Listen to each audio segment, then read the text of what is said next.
saved your life 16 years ago. It was my greatest mistake. And for the rest of my life, it will be my biggest regret," Ned said. With that he brought ice up and slammed it down. With that the woman who poisoned John Arryn was dead. Ned turned back to where Baelish was crumpled on the floor, bleeding and whimpering. "Take him to the black cells and keep him there until I say so. For now everyone else is dismissed."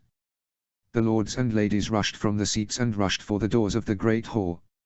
Ned sunk to his knees as soon as everyone had gone and let out the sob he had been holding in for hours. The only thing holding back his grief had been his rage, and his rage was gone. It had burned away with Petyr Baelish's skin. Now all that was left was a hollow shell of a man grieving the deaths of both a brother and a sister, and a cherished foster father too. Ned stumbled to his feet, and somehow found his way to his quarters in the Tower of the Hand. He collapsed onto the feather bed and closed his eyes. 2 days down. 4 more to go. Petyr Baelish languished in the darkness in pain. Every part of him was sore. What wasn't bleeding was bruised, and what wasn't bruised was burnt. In the depths of his mind, he struggled to face the reality of his situation. For all his planning and all his caution, somehow Eddard Stark had caught on. Not only had he caught on, but he had thoroughly exposed him before the only people who had any hope of stopping the Starks in their bloody march to reclaiming their crown. Petyr had always been proud of his intelligence, of how he could read another man like a book. How had Lord Stark eluded him so? He had thought he was as he had heard. He was the voice of reason in Ricard's rebellion, the hand that had stayed his own father's madness. He was the hand that had offered mercy when others called for justice. He was the man who had defied his king for his honor. Since when did his honor mean so little to him? Since when had he learned how to play the game? With trembling fingers, Baelish reached up and traced the new puckered scar on his face.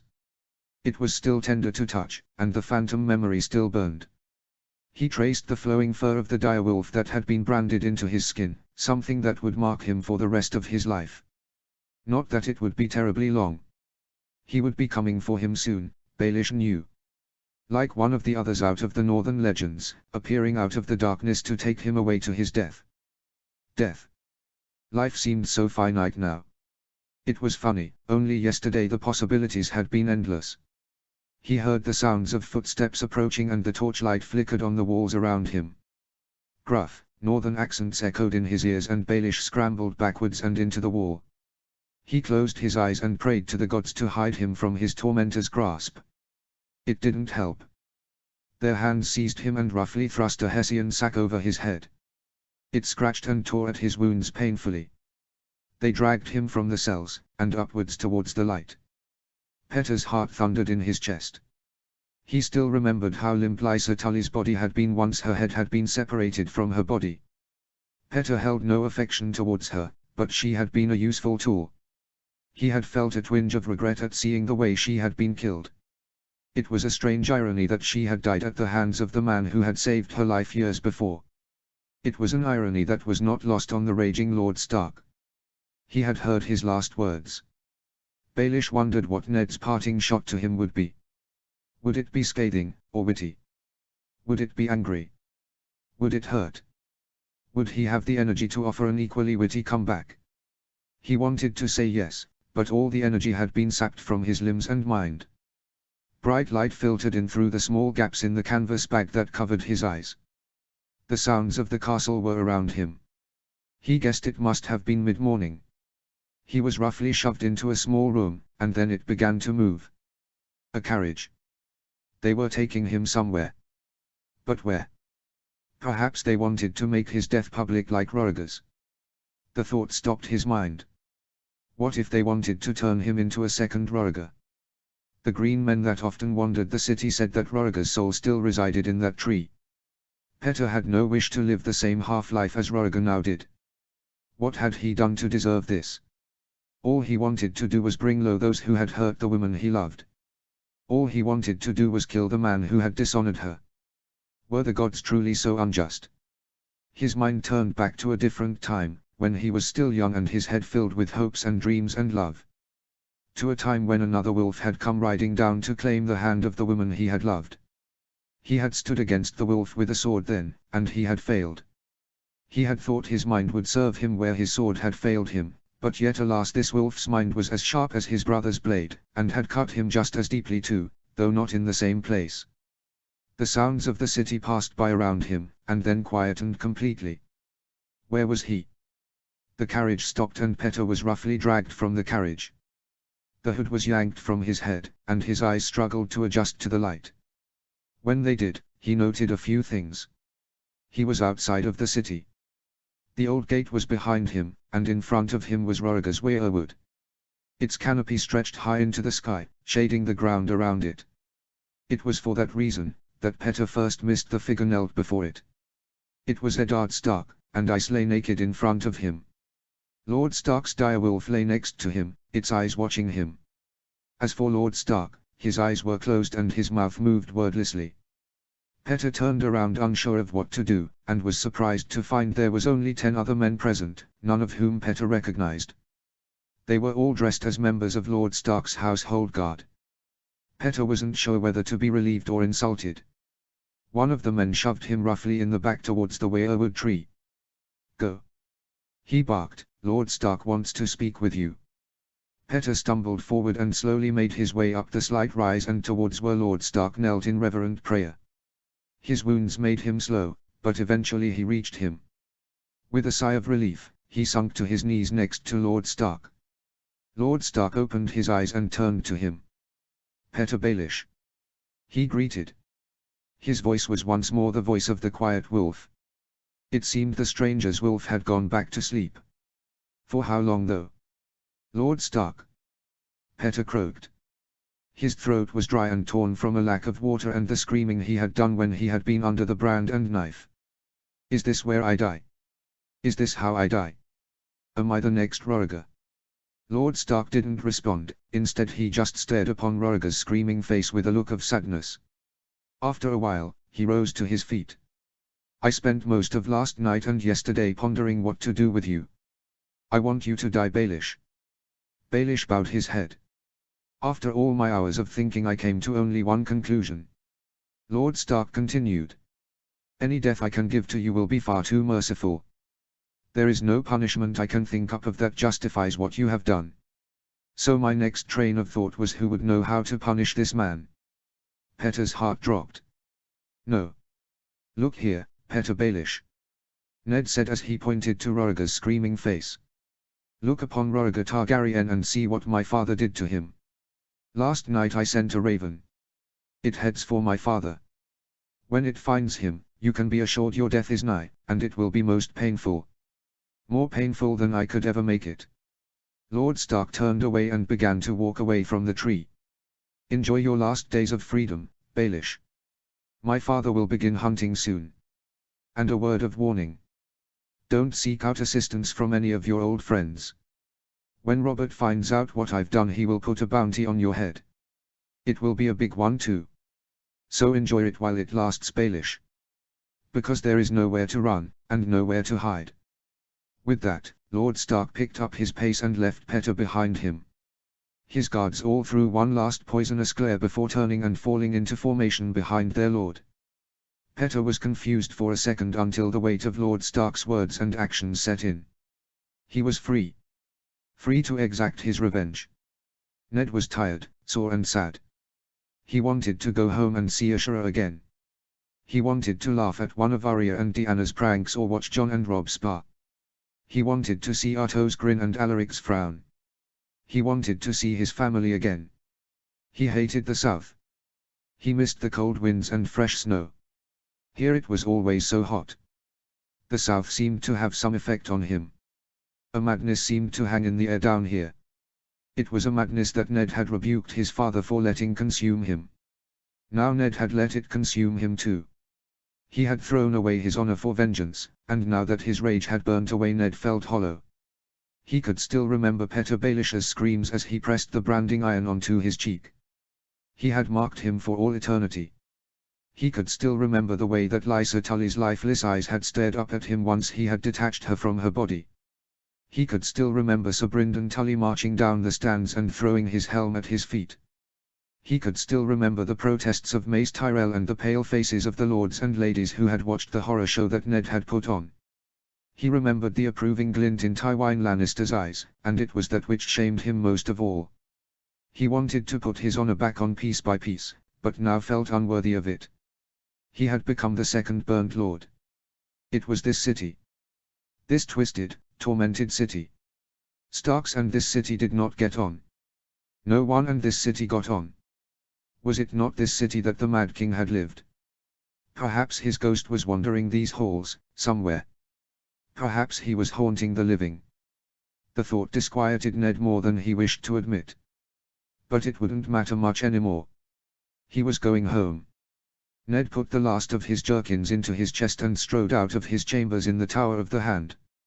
Skirling, who had been lying next to the door, got up and trotted after him. Together, the pair made their way down from the Red Keep and towards the docks. Ned had no need for guards anymore, not with Skirling by his side. Ned was yet to see anyone able to hold their wits about them against an angry direwolf, let alone fight one, let alone win. Soon he arrived, and joined Byrne Saltstark in overseeing the loading of the ships. Not long now, and he would be home. Ned, came Robert's booming voice. You didn't think I would let you leave without saying goodbye, did you? Ned plastered on a grim smile. Of course not. He replied as he turned to his king. Robert embraced him in a hug, while Skirling and Sir Barristan eyed each other warily. Tell me, Ned. Robert asked as he pulled back, who should I name in your place? Ned shook his head and sighed. Ask another Robert. I want no part in the madness to come. Robert sighed. This is truly goodbye then. Ned nodded. Behind him, the last crate was loaded and the cries of time to leave began to resound around them. Goodbye, brother. Robert said, his voice cracking in despair. Goodbye, brother. Ned whispered as he turned away from his king and boarded his ship to go home. His heart though was heavier than ever before. He had lost Brandon to this city.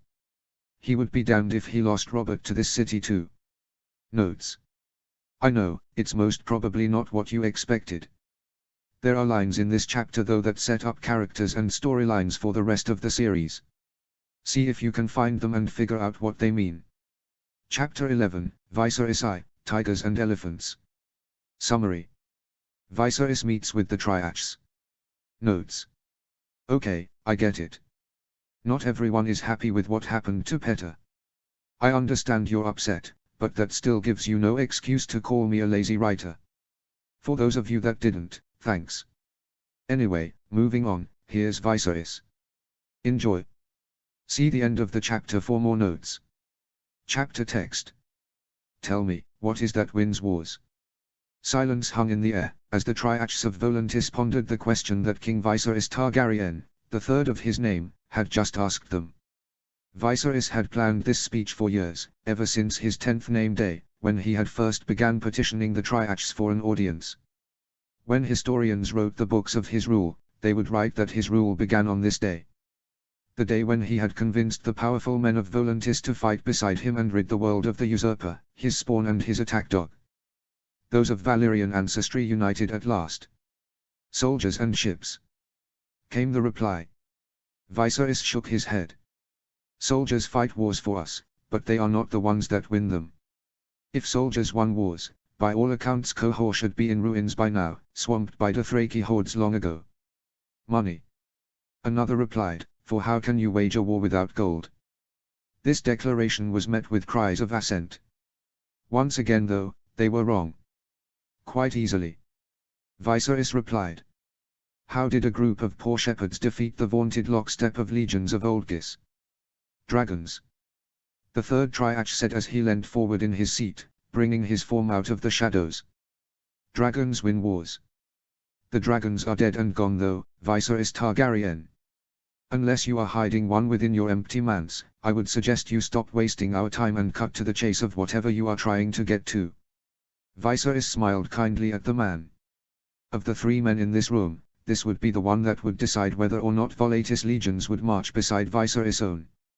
His name was Malak Womagai, and he was the de facto leader of the Tiger faction. The group held 2 out of the 3 seats on this Triache. The other seat was held by Dorniphos Penimion, an elephant. It had been a month since the elephants had lost the general election. Never before in Volantis history had the Tigers had control of the Triaci. They now did, and Viserys had taken it as a sign. The Tigers were the faction of generals, old aristocracy and warriors interested in conquest. Dragons do win wars, but as you have said the dragons are dead and gone, though their spirit lives on in my family. Malakwo Magai rolled his eyes. Enough with the dramatic spoil. You are beginning to bore me. Viserys continued to smile, though inside he wished for nothing more than to drive his sword through the arrogant Triach's heart. He had come before him offering him kingdoms, and this was how he was treated. Cunning wins wars. He who holds the element of surprise, holds the key to victory. He who knows when to fight and flee is the one who lives to win another day. It is a great mind, and a sound strategy that wins wars. It is. Malakwo Magai replied, yet I see no great commander of men before me. I see the shadow of a snake playing at being a dragon. Viserys dropped his smile and kindly act. And yet here I am. I'm the last true-born son of Valyria. My entire family is dead, save for one sister. I have spent my life in exile, under the constant threat of the usurper's knives, or worse, having the burnt lord show up on my doorstep. Yet, still, here I stand, before you, proclaiming I will reclaim the kingdom that my ancestors forged. I have the spirit that is needed to lead armies. I have the drive that is needed to wage wars. And most of all I have the desire to win, and that desire will take me to the top of the Iron Throne itself. A grand declaration. Dornifos Penamion stated. Yet what wealth sits behind you? What armies support you? I have gathered around me 6,000 free riders, sellswords, exiles and knights, all eager to claim their share of the Sunset Kingdoms. I still hold the formidable maritime might of the fleet of Dragonstone, who fled with me here 16 years ago. I have secured the fealty of 2 sellsword companies, the Gallant Men and the Stormbreakers, and I am in talks to secure the allegiances of the Iron Shields. How many men do those companies hold? Between all 3, they number 14,000. Viserys replied. The Triachas observed him for a minute, before turning their eyes upon each other. A battle of will seemed to commence between them, before Malakwo Magai turned back to him. And just what is your plan?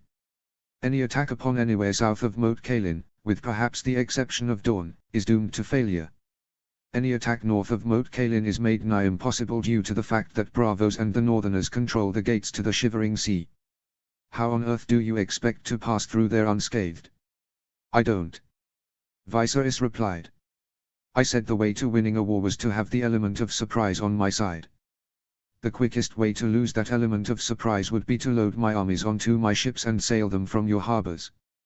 The quickest way to ruin that surprise would be to sail straight up the narrow sea and into the jaws of death. In this case, that would be the Eastern Navy led by Bern Saltstock. So what do you plan to do? Viserys nodded at Sir Ilyas Willam, the second-born son of Lord Willam of the Reach. He had fled from Westeros at the end of Ricard's rebellion, fearing the vengeance of the Burnt Lord. Sir Ilyas brought forth a map from the tube at his side and unrolled it on the table in front of Viserys. The Triachas leant forward in their seats to better see what the map represented. It was a map of the known world stretching from Ass High that sat on the shadow of the Bone Mountains to Great Wyk of the Iron Islands. My plan is simple. Viserys stated. In 2 moons' time, I shall pack up my armies and march them along the Demon Road and towards the ruins of Old Valyria. Malakwo snorted. Do you think that you can pull off the same stunt that the pirate king of the Stepstones managed? You plan to claim the lost treasures of Valyria? Not at all. Viserys replied, though that is what will be announced to my followers and spread through your city. If we are lucky, word will reach my enemies and they will be led to believe that I am marching to my doom. You want them to think you're dead? Malakwo stated, a hint of admiration in his voice. But you have no plans to march the Demon Road at all, do you? Oh, I do. Viserys replied, but not all the way into the Valyrian Peninsula. No, instead I shall leave the road, somewhere about here. Viserys pointed to a point on the map. From there, I will march through the Dothraki Sea, past Qohor before stopping on the shores of the Shivering Sea. Once there, I will put my armies to use, and build myself the fleet that will carry me deep into the heart of the 7 kingdoms using the finest Qohorian timber. Malakwo looked at him, no longer bothering to mask his admiration. Your plan is bold, and most likely doomed to failure. If you manage to pull it off though, I see no reason why you should not be able to reclaim the throne your forefathers forged. Viserys smiled at the warlord. It will be trying, but the rewards will be greater than we could ever imagine. Malquo nodded. What is that you need of Volantis? Viserys smiled warmly. The rest was only haggling. Notes. Leave a comment and tell me what you think. Chapter 12, Jon 3, Bond Brothers, Blood Brothers. Summary. Ned gets back to Winterfell. Jon says goodbye to his wolf pack. Notes. So someone asked me for an update schedule in the comments of the last chapter. To be honest, I have no clue when I am going to be updating until I do. I update as I write. Some days I will write 10,000 words in a day, like the Battle of King's Landing in the Fall of Dragons, and other days I will write nothing, like yesterday. So I am sorry, but I cannot give a definite update schedule. See the end of the chapter for more notes. Chapter text. It felt like an age had passed since Jon's father had gone south to serve as Hand of the King. In truth though, it had barely been more than 2 moons. Jon watched from the top of the moat gate of the Winter City, his eyes searching the King's Road for the first sign of his father. Next to him was his bastard brother, Robb. At their feet lay their dire wolves. Robb had named his Grey Wind, and it was a strong and hulking pup. Its fur was dark grey, and its eyes a deep amber yellow. Jon's own pup was the one that was looked on with equal parts awe and suspicion. Its fur was white, as the snow that fell down upon the city even now. Its eyes though were what made the wolf truly disconcerting. They were blood red. The wolf was an albino. In the north such people and animals were considered to be kissed by the old gods. The white wolf was a sign, a harbinger of war and a portent of death. Its arrival heralded the end of one age and the beginning of another. Jon had named his direwolf Ghost.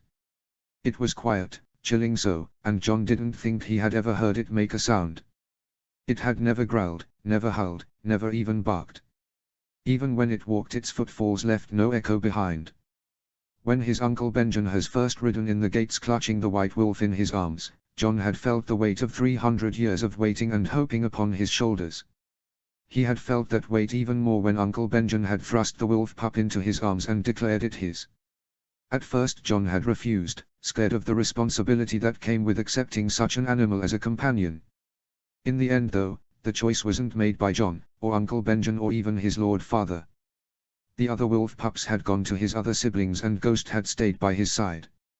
As the days wore on, it became clear that Ghost had chosen Jon, and as much as Jon didn't want to he was forced to bear the weight of a nation's expectations upon his shoulders. Jon could still remember the reactions his pack brothers had shown when he had first walked into the wolf fort with Ghost by his side. His brothers had been training in the yard, the ring of steel echoing around them. Gradually though, the ring of steel had died down and was replaced by silence. Asher Forrester, God's curse his foolish soul, had been the first to fall to his knees. And then the rest of the fools had followed in his example. "We will be crowning no kings today," Jon had told them as he had hauled Asher to his feet and boxed him about the ears. That had been the end of all the discussions of the White Wolf. In front of Jon at least. Jon turned his gaze to the east, where he saw the lines of tents neatly erected. They were the tents of the men that had been selected to go north of the wall with Jon. There were 300 Weirwood warriors, and 400 winter wolves. At the wall, they would be joined by 300 brothers of the Night's Watch, before they would march into the haunted forest to find and break the wilderling hosts. Furthermore, Uncle Benjen had sent his most trusted man, Thorin Halfhand, back to Hardham to gather 100 men of his own garrison. They were men that knew the lands beyond the wall better than all but the wildlings themselves, and the wildlings had lived in those lands since the days of Bran the Builder, when the wall had first been built. "Brother," Robb said, as he grasped his arm. "You are brooding again." "I am," Jon said with a wry grin. "Heavy lies the crown." Robb frowned at him. "You should not jest of such things. Especially with the way the world has been spinning lately." Jon nodded in agreement. "You are right, brother, but if I don't jest about such things, I fear I will lose my mind. The last half year has been the maddest half year I can ever remember. Starks are in the south, and I fear for their safety. Who would not? Every time a Stark goes south, only two things seem to happen. And what are they? Robb asked. Either winter comes, or war. Winter is always coming. Robb replied. They are the words of our house. It has been a long summer though. The small folk whisper that it means a long winter is coming. You listen to the small folk too much. Robb replied. You need to learn to live and laugh a bit more. I need to listen to them, Robb. I have sworn to protect them, and defend them from that which would harm them, whether it be winter or an invading army. All you Starks are the same. Robb exclaimed, you all so damn grim. Jon's eyes caught movement on the horizon. Father is here. Both boys turned away from each other and looked down the length of the King's Road. Sure enough, in the far distance, the first sign of grey banners could be seen. At Robb's feet, Grey Wind leapt to his feet and thrust his front paws onto the parapet so he could see over. He titled back his head and howled. In answer the city erupted as the wolves of the city watch and those that lived in the grey fort answered the call. After a pause, a howl greater than them all answered. It was the howl of Skirling, his father's dire wolf. Jon could see the wolf now, trotting along at his father's side. His father rode at the head of the column, flanked by the lords that had not yet left his retinue. Jon remembered the day his father had left like it was yesterday. Lords from all over the north had come to join the retinue that would fall upon King's Landing for the second hour of the wolf. Jon had watched the lords leave, and they had outnumbered the size of the host that was gathered outside of his walls now. Over 1,000 men had gone to King's Landing, and for what? If Jon had have been in his father's position he would have told the fat king no. And Jon still didn't understand why his father had said yes. What gains did it bring to House Stark? The South took and didn't give. It was as well known as the fact that the snow was white and the sky was blue. His father had spoken of vengeance, of reminding the South of what exactly it was that the North was. His father had clearly still been mourning the loss of his foster father. Jon Arryn was no doubt a great man, and Jon was forever thankful that he had stood by his father when he had, but justice for Jon Arryn did not come before the North, and Jon feared that was what his father had done. Though none dared murmur these thoughts in front of his father, or even him, the whispers were going around. Robb had heard them and told him. A Snow could go where a Stark couldn't. A Snow heard what a Stark didn't. A Snow was a crutch, yes, but it was also a third hand. It depended on what you made of the situation. And for Robb, it had always been a third hand, and never a crutch. Thinking such thoughts led Jon to think of the one bastard who somehow seemed to be able to see it as a crutch and a third hand simultaneously. Torrhen Snow. The pirate king of the Stepstones and sometimes friend of Winterfell. Jon still missed the company of the pack brothers that had gone with him. From Allard Seaworth to the 4 bastard and 3 true-born sons of Lord Alaric White Estoc. In total 40 pack brothers had gone with Torrhen when he had fled the north in a blaze of glory, stealing the greatest ship to have ever been built and burning the shipyards that had built it to the grounds as he had left. He was the only bastard Jon had ever known to have both reveled in and despised his birthhood. In the end, it was the mystery of his mother that was said to have driven him to do what he had done. He had been 4 when he had first asked his lordly father for his mother's name, and he had been 8 when he had given up on asking and decided to do something about it instead. Torrhen was both the bastard usurper of the South and the bastard pack brother of the North. He was a good man doing evil things, or an evil man doing good things. It all depended on who you asked. We should go, Robb said as his father drew to within shouting distance of the gate. Jon nodded and pulled himself from his own thoughts. Together, Bastard and Trueborn descended from the top of the gatehouse and out onto the King's Road. Their father was passing through the gate when Jon and Robb finally made the bottom. The first thing that Jon noticed about his father was how haggard he looked. His cheekbones were prominent and his eyes were hollow. He smiled softly when he saw his sons. Jon didn't smile back. Instead he made his way to him and enveloped him in a hug. Was it worth it? He asked his father. He didn't say it maliciously, nor with ill intent. His father didn't respond, just pulled him closer. After a second in his father's arms, his father released him and stepped back. "Where is your mother?" he asked. She's still in Winterfell. Jon replied, with Alaric, Arya and Deanna. Artos has gone hunting with Theon. Theon Greyjoy was the best bowman in the pack by a long shot. None could hope to compete with him, just as none could hope to compete with Gendry and a warhammer. To be fair though, Gendry's strength was ungodly, and a simple log could become a battering ram in his hands. Theon's skill though had come from a mix of natural talent and practice. Theon had spent nights and days honing his skill, until he was as good as the best, and better than the rest. Theon would have easily been one of the most likable people within the Wolf Pack. Being the third-born son of Balon Greyjoy, the weight of responsibility did not rest heavy upon his shoulders, yet there was still a solemnity about him when it was required of him. He was quick to laugh, and quicker to defend a brother. Jon knew of Theon's relationship with his true-born brothers, and it was not one that Jon hoped to mimic with his own. It was why Theon loved the Wolf Pack so much. To him, they were more brothers than his own had been. Theon would have been content to spend the rest of his life in the north, and Jon was more than tempted to grant him a keep somewhere on the stony shore. They were thoughts for tomorrow though, and Jon was meant to be focused on the now. As his father remounted his horse, Jon turned to his squire, young Garth Mormont, the son of Jorah Mormont and Lyness Hightower, and called him over. Go to the camps and tell them to begin to pack up. We will be leaving at first light tomorrow. Garth nodded and rushed away to do his bidding. He was a good squire, and Jon appreciated the values that had been hammered into him. He was loyal, and able, and a devil with a mace to boot. Jon turned back to Robb as his father rode away. Gather the Wolf Pack. Tonight we shall feast. I fear this is the end of the road for us. Tonight shall be my last goodbye before I ride to the wall. Robb nodded and jumped upon his own horse, before spurring off to the Wolf Fort. Grey Wind bounded after him, his sleek form a grey blur. Jon climbed upon his own horse, before trotting after his father. When darkness fell, Jon returned from his father's council chambers to find the Wolf Fort brightly lit, and the sounds of cheering men resonating from within. As he passed through the gate, he noted that it was not guarded by his own men. Rather, the guards were dressed in the grey and white livery of his father's guards.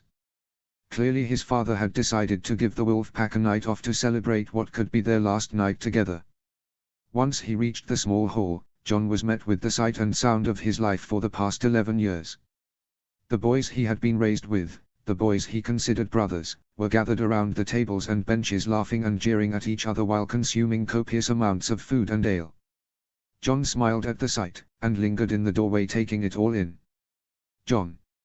Theon cried as he leapt up from his seat as he noticed him. He embraced him in a tight bear hug, before whirling around and lifting his already 3/4 empty ale horn in the air. "A toast!" he called as he jumped on the table, "a toast! A toast!" The other boys cried as they hefted their own. Robb appeared out of the masses and thrust a horn of ale into Jon's hands. "To Jon Stark!" Theon cried, the man who led the greatest wolf pack to ever grace these halls. Theon's toast was met with a roar of agreement. The boys clashed their horns together before taking a large swallow. The night wore on, and the wolf pack celebrated the end of an age for all of them. Jon grew and sadder as he beheld his pack brothers, the ones not given to him by blood, but given to him by bonds. As the moon grew high in the sky, Jon got to his feet from his place at the head of the table and thumped his horn upon the table. "Silence!" he called, "I have some words I want to share." Around him the hubbub of conversation died down and Jon felt the weight of his pack's gaze upon him. "I look out upon us today, and I can't help but remember what it was like the first time we were gathered together. Do you remember?" "I certainly do. The thing I remember most was the overwhelming fear that pervaded my entire being. I had 3 brothers, I told my mother, what did I need more for? Every day since that day though, I thanked the gods for the brothers they gave to me in this fort. It started, as most troublesome things do, with Asher Forrester." Asher jumped up in his horrible gaudy coat and set his foot upon the table like a conqueror of old. He nodded proudly, before being felled by an ox head thrown from across the room by Matho Seaworth. He tumbled to the ground in a heap of furs, limbs and blonde hair. As always, everyone burst out laughing at him, even Jon. "This good man," Jon called as he reached over and helped Asher to his feet, "this stupid jester, came up to me and Rob and started casually talking about the beauty of his older sibling. How this older sibling would make a fine lady of Winterfell. Well, as I found out 5 minutes later, Asha's older sibling was a male, and none too happy at being sold as the next lady of Winterfell. The ensuing fist fight was legendary. The only other fist fight as heated as that one other one's between Brynden Bloodstark and the Smallgen every second day. Laughter rang throughout the room. It was then, as I watched Asha and Roderick trade blows, and laughed so hard that I fell over, that I first had the thought that my new brothers might not be so bad after all. And sure enough, over the years each and every one of you has proven yourselves to me, as both boys I am proud to call men, and as men I am proud to call brothers.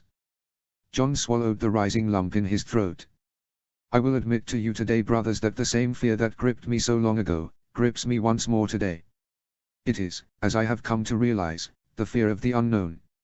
It is a fear that can strike us deep, and paralyze us. As men of the North though, it is our duty to fight this fear and accept the change that comes. Dread it, run from it, change is always inevitable. I look at all of your faces today and I see the men that will bring change to the North. I see warriors and admirals. I see lords and high chancellors.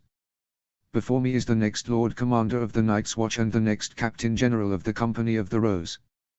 Perhaps even the next Lord beyond the wall sits before me.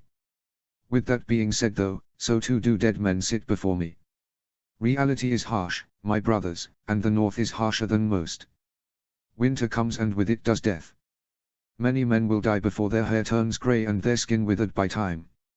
So look around you, look at your brothers, not the ones that are bound to you by blood, but the ones that bound to you by the bonds of shared hardships. Bonds that can only be forged when you're 7 and shivering in the wolf's wood next to a damp fire that seems to be giving off more smoke than heat. At this his Bond brothers laughed. The memory now was fond, but at the time it had left them cursing each other for letting the wolf fort get dirty. Bonds that can only be forged through living through the same midnight raids from Jory Castle and Farin Oakenstark. Up the back, Jory jumped to his feet with a cheer. The boys jeered at him and threw the food around them at him. Jory ducked away and Jon smiled at him. Remember those brothers, for not all of us will see the rising sun. Remember those bonds, for those bonds have made us true brothers, brothers that would lay down our lives for each other. But look around, for when the sun rises tomorrow you don't know who will still be by your side. If the gods are willing, then we shall all be there, but our gods have a penchant for cruel reality, rather than pleasant illusions. On the morrow I shall leave for the wall with some of you. Others will go back to their ancestral homes while others go to seek honor and glory in the wider world. Wherever you go though, remember these times and look back on them fondly. And know that if you ever have need me, or any of the brothers in this room, know you only must call and I will come and I will give my all for you, even if that all is my life. Notes. Leave a comment and let me know what you think. Chapter 13, Eddard v. Home Bitter Home. Summary. Ned gets home. Notes. See the end of the chapter for notes. Chapter text. Ned strode down the hallways of his ancestral home, towards his personal chambers. He had left Jon behind long ago, and even organized for the wolf pack to have the night off, considering it would be their last together. The journey north from the capital had been miserable for Ned. He was ashamed to admit that more than once he had left his sorrows behind in the bottom of a bottle. In King's Landing Robert was getting on with the running of his kingdom. He had named the new lord of the Eyrie, Daenys Arryn, as his hand. Daenys had 2 children with his wife, Aelys Arryn, a boy and a girl. The boy's name was Ronal, and he was of the same age as Robb and Jon. The girl's name was Shara, she was rumored to be a beauty and she had been called to the capital along with her mother. Whispers were emerging of a possible betrothal between her and the Crown Prince, Joffrey. Ned pitied the girl immensely. Robert himself had changed since his visit to Winterfell. Even though he was no longer obligated to stay away from the wine and whores, he still did according to the men that Ned had left in the city. He spent his days in the sparring yard with Barristan Selmy or Mark Ryswell, and had supposedly even visited Cersea's chambers. She had refused him of course, but at least he was trying. It was a small glimmer of hope in an otherwise dark world. He finally made it to the doors of his own chambers, and briefly paused. He knew his wife waited within. With a nervous swallow, He placed his hands on the doorknob and opened the door. The second she saw him, her face lit up in a smile that still entranced him, even to this day, so many years after he had first seen it. He had never felt so unworthy of her love more than he did now. He was coming before her a broken man once more. He was coming before her with bloody hands and without his honor. And yet still she smiled at him. Ned. She half sobbed as she threw herself into his arms. You're back. I was so worried. She wrapped her arms around him, and Ned wanted to do the same, but something in him stopped him from doing so. Ned. She asked, what's wrong? Ned frowned and disentangled himself from her grasp before making his way over to the cabinet where he kept his drinks. He fumbled around before finding the bottle he was looking for. It was strong stuff. Rollick Redstark had invented the drink back in 165 Ned didn't even bother with a cup. He swigged it straight from the bottle. It burned as it made its way down his throat and into his stomach. Ned. Ashura said, and he heard the warning in her voice. Clearly she was not very impressed. How did you go in the south? In response Ned took another swig of his drink. Memories of Lysa's lifeblood upon the floor flashed in his mind's eye and he screwed his eyes shut. He was rudely interrupted when something smashed into the bottle at his lips and sent it crashing to the floor. Ned opened his eyes and saw Ashura standing where he had left her, though her arm was raised and a book was lying on the floor next to the bottle. What the fuck is wrong with you? She asked, her eyes blazing with fury. Ned collapsed into a chair and buried his head in his hands. Everything that ever went wrong, was never meant to happen. What?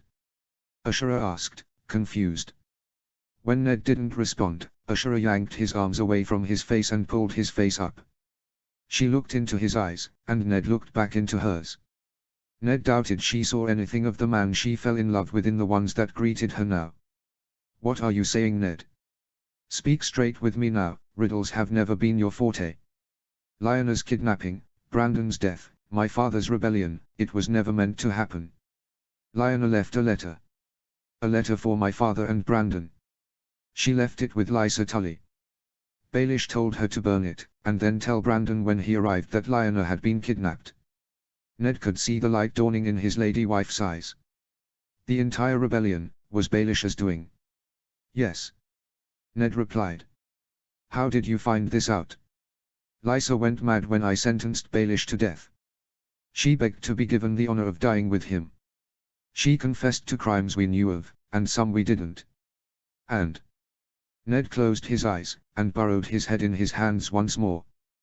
The screams of the tortured and the sounds of sizzling flesh were filling his ears. The sight of the brand that had marked Baelish's face was burning through his own eyes. The stench of burnt skin and blood filled his nostrils. Ned's voice cracked in despair as he described what he had done next. I called for brands, and flaying knives, and I tore the truth from them. I tore everything until I had the full story. You mean Lysa Tully told this entire story in front of the entire court? In front of all the assembled lords and ladies? Ned winced and nodded. In a way, yes. By the time we got to her conversation she had with Lyanna and the burning of the letter, her voice was broken. She could barely whisper. I doubt any heard a word of what she said. I know I barely did. Is Jon in danger? Ashura asked, and Ned felt anger stir in his heart. Even after all these years, all the denials Ned Stark could offer, and the veracity of his looks, the rumors and questions still lingered.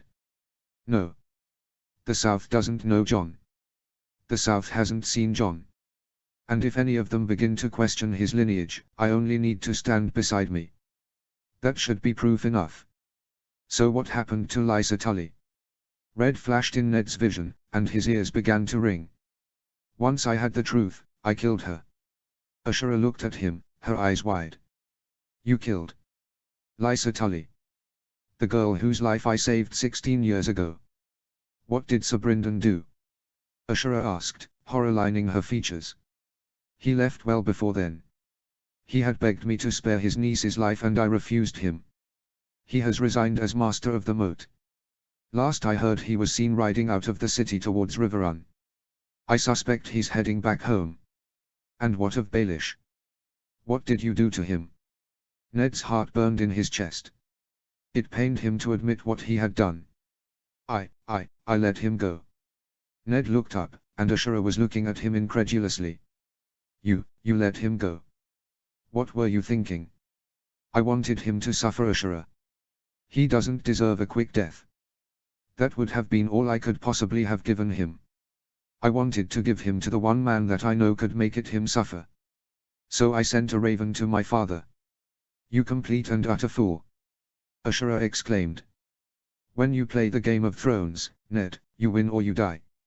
If Baelish isn't dead, he's winning. If Baelish is winning, it means he's planning our demise. Ashura shook her head at him. I can't believe you were so stupid. He won't live for long. Ned said. My father will. And what if your father doesn't catch him? What if he gets away? What then? My father will catch him. Ned insisted. Ashura rolled her eyes. Even after all these years, you are still the same naive, stupid, insolent man I met at the tourney of Harrenhal. I thought I had taught you better than this. Even if he eludes my father, he won't elude the men seeking a bounty. Robert has put a price of 100,000 golden dragons and a lordship upon anyone who can bring him Baelish dead, and 500,000 dragons, a lordship and marriage to Myrcella for anyone who can bring him the man alive. Daenerys and Viserys Targaryen have had a bounty on their heads too for the last 16 years, and yet they are still living. Indeed, Viserys is said to be doing very well for himself. Ashura shook her head and sighed heavily. What do we know of Petyr Baelish? She asked. She spoke slowly, as if she was speaking to a young child. Ned shrugged and looked around for a drink. Yet alas, none were to be found within arm's reach. You tell me. He replied shortly. This conversation was wearing him thin. He had never had much patience for the games his wife had learned when she was young. He is resourceful above all and holds a hate for your house that cuts him deep. You don't think that he will attempt to see you brought low once more? He can try again. He will lose again. The first time you lost a brother and a sister, and your father was almost burnt alive. The second time you lost a foster father. What do you think the cost will be the third time? Your last brother. Your real father. Your own life. Our children perhaps. Ned turned around and went back to the drinks cupboard.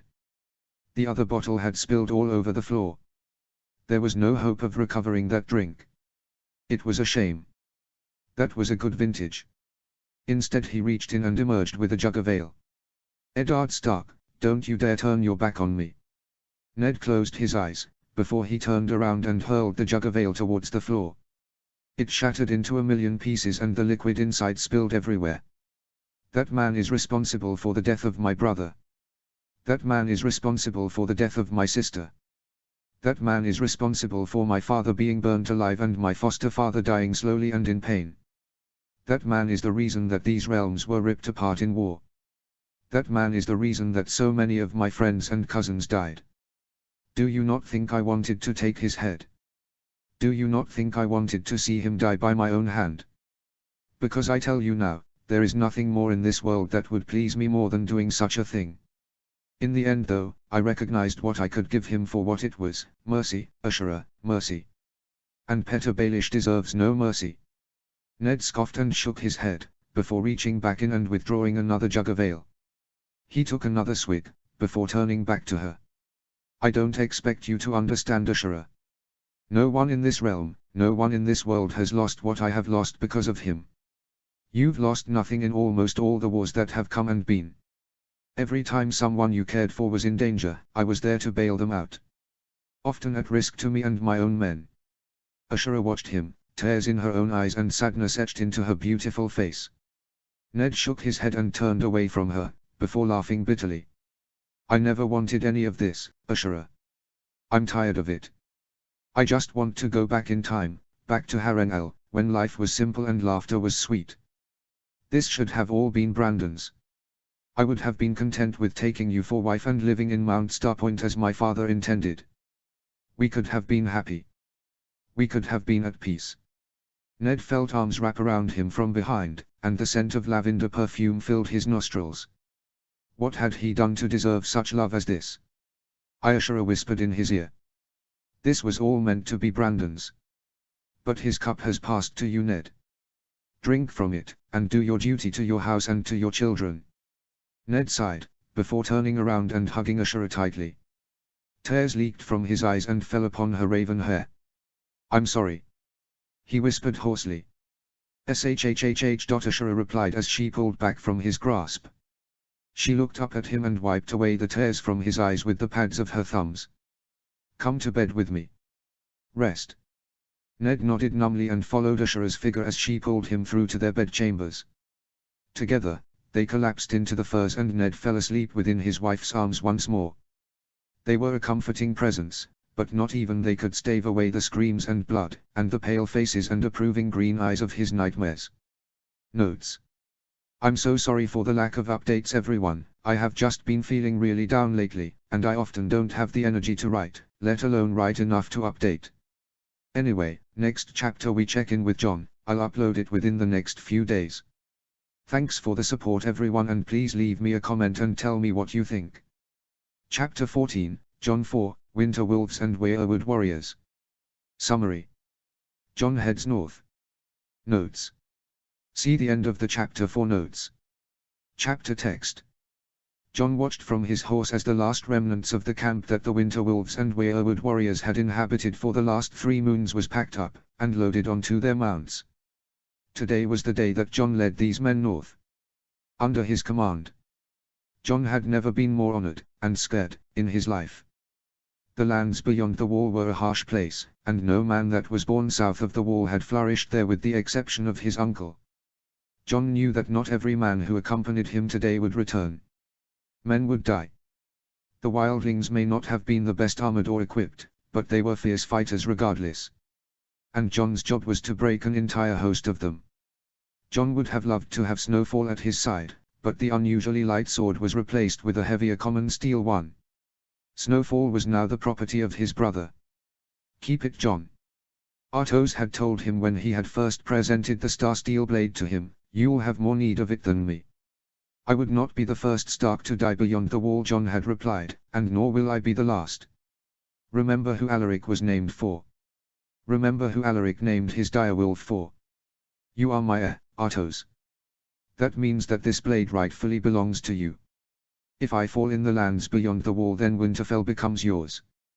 Hold Snowfall for me, and when I return I shall take it back. Until then, the blade is yours to wield. Use it well. Artos had nodded seriously, and a weight had come to his gaze that Jon had never seen before. Artos had always been a wild wolf, much like his uncle Brandon had been according to those who knew him. His father called it the wolf's blood. In this case Jon and Alaric were the exceptions of the family.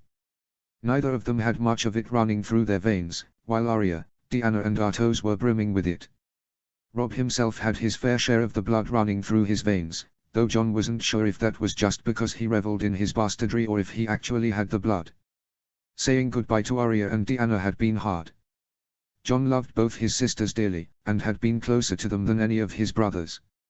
He had always indulged their fantasies, played along with their pranks, and when the time came convinced their father to get them a sword instructor. That alone had gifted Jon their undying loyalty, but it had made his goodbye more emotional for him than he let his sisters know. From the lines of mounted men in front of him, Roderick Walton and Great Jon Umber rode forth. They stopped when they reached Jon. The men are ready to march. The Great Jon said. Jon nodded, and turned to the companions he had chosen to come with him. And what of you lot? Jon asked, are you ready to ride for the lands beyond the wall? All of them were his pack brothers, each and every one. He had asked 9 of his companions to come and none had refused him, though Bryden Bloodstark had been sorely tempted when he found out that both the Great Jon and Small Jon had also been asked to come. Samwell Tarly was the first he had asked, and the pack brother that Jon was closest to with the exception of Robb. He knew his way around a battle axe and had a hidden bravery to him that shone through at opportune moments.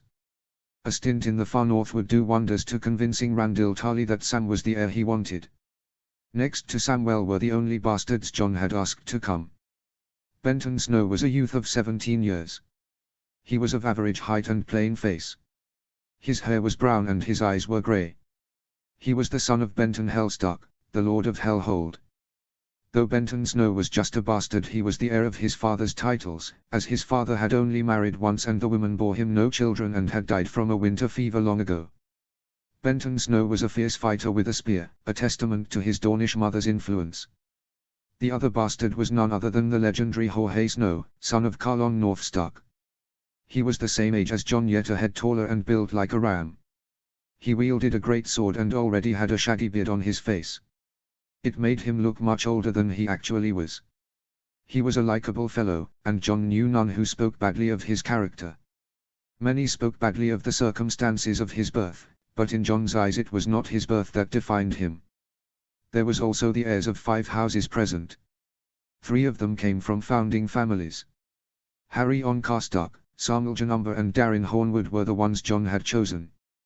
Brynden Bloodstark was the heir of House Bloodstark, another cadet house of House Stark, and a bitter rival and enemy of small Janumber and indeed, House Umber as a whole.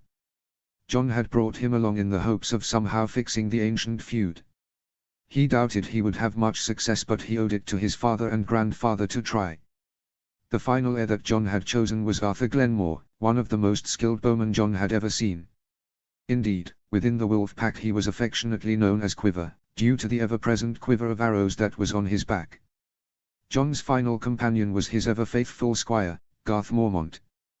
The boy was young, only 10 years of age, but he was faithful, brave and loyal.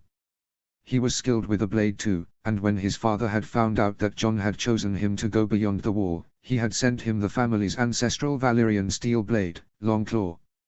It was a fine blade, and Jon had no doubt that Garth would wield it well. As ready as I can be when riding next to an Umber. Brynden Bloodstark snorted. Next to him, the small Jon sneered. Watch your mouth, Bloodstark. I have little patience for you at the moment. And I have little patience for either of your bickering at the moment, so both of you had better shut up or you will feel the flat of the hard Stark's blade. Jon grinned widely as his uncle rode up from behind them.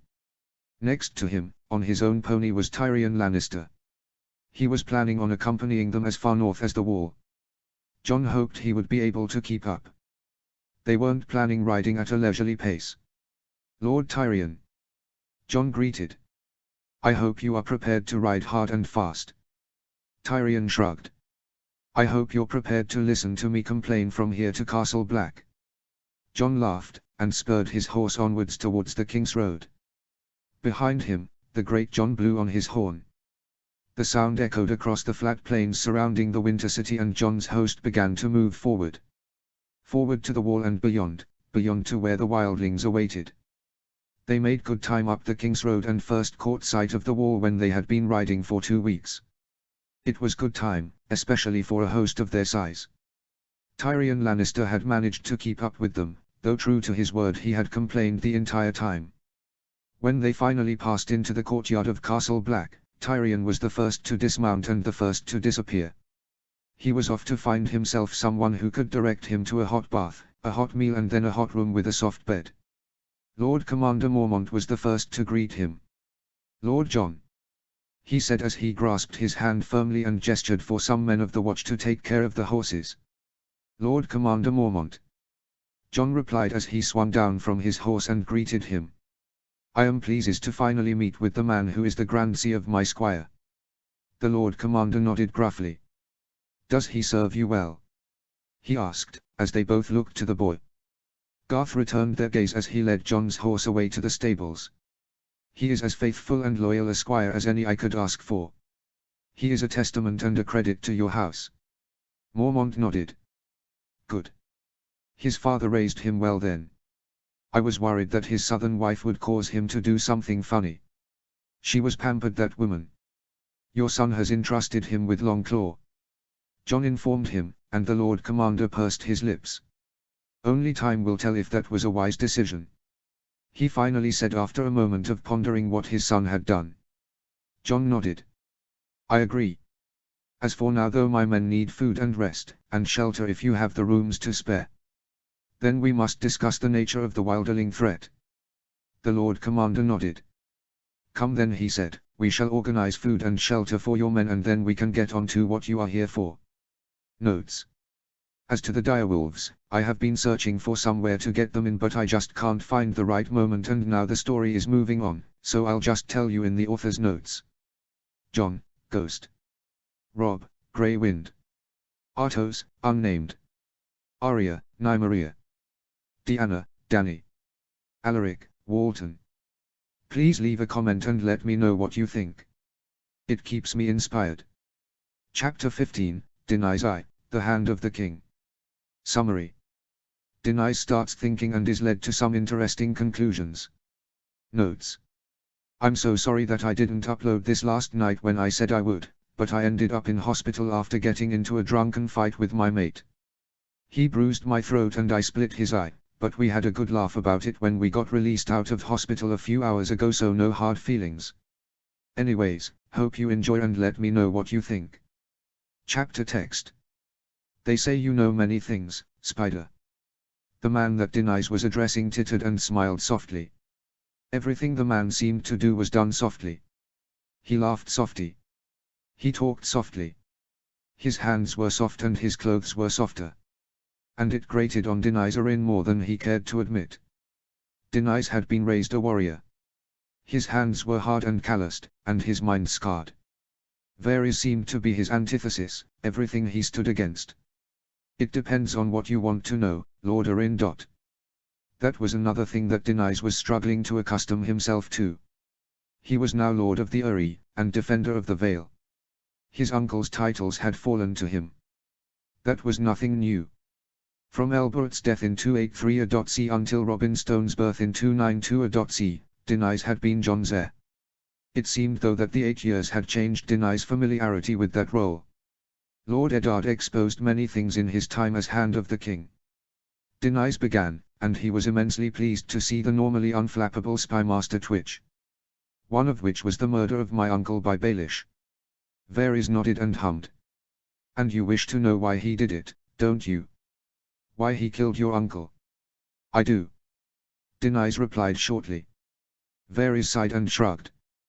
Petyr Baelish was a complicated yet very intelligent man. His schemes often had more than one outcome and his goals were convoluted and confusing, even for one as knowledgeable as me. No doubt he had more than one goal in mind when he killed your uncle. And what could those goals possibly be? Baelish has always hated House Stark ever since his childhood love, Lady Catelyn Tully, was betrothed to Brandon Stark. It only deepened when Brandon Stark almost mortally wounded him in a duel for the Lady Catelyn's hand. And then he found out that his lady love had been dishonored by the younger brother of the man that cut him open. No doubt somewhere while in the south, Petyr Baelish intended for Eddard Stark to meet his end, an outcome that Eddard Stark cut quite short. Denies shook his head. There were other ways for Baelish to have his vengeance upon House Stark without involving my kin. That makes little sense. What else could it have been? Varys looked at him queerly. Do you know what your uncle's last words were? No, Denies replied, no one had bothered to tell him. I believe all the answers you seek can be found in those few words. Well, what were they? Varys shrugged. The words aren't mine to utter. Ask the king. He was with him in his final hours. I'm sure he would know. Denies stewed in silence and stared out across Blackwater Bay. If you don't mind me asking, Varys began, why do you wish to know? Denies glared at the eunuch. It is a personal matter, and one that concerns none of you nor your little birds. Varys tittered. Of course. He said. I understand completely. I would warn you though, Lord Arin, of the dangers of pursuing vengeance too far. Look at what happened to Rickard Stark. Denies snorted. If I was even a tenth of the man that Rickard Stark was, Lord Varys, I would have taken your head from your shoulders already. He has tried though, hasn't he? How many of you are left? How many of us? Varys asked, and Denies seized upon the opportunity. Aerys Old Guard. Those of you that were part of Aerys Court and Inner Circle. Those of you that were there on the day that he was burned. Varys' soft smile soured, and Denies grinned.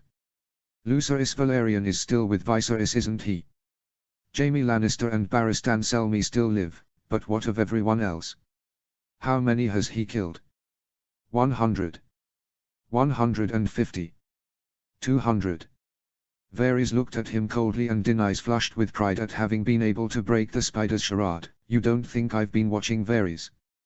You don't think that all of the North and the Riverlands and the Vale has been watching as those that stood by Aerys have fallen? He's been patient, I'll grant the Burnt Lord that, but your clock is ticking, Varys. Denise leant in and placed his mouth right next to Varys' ear. I'll have you know though, that Eddard Stark is a close friend of mine.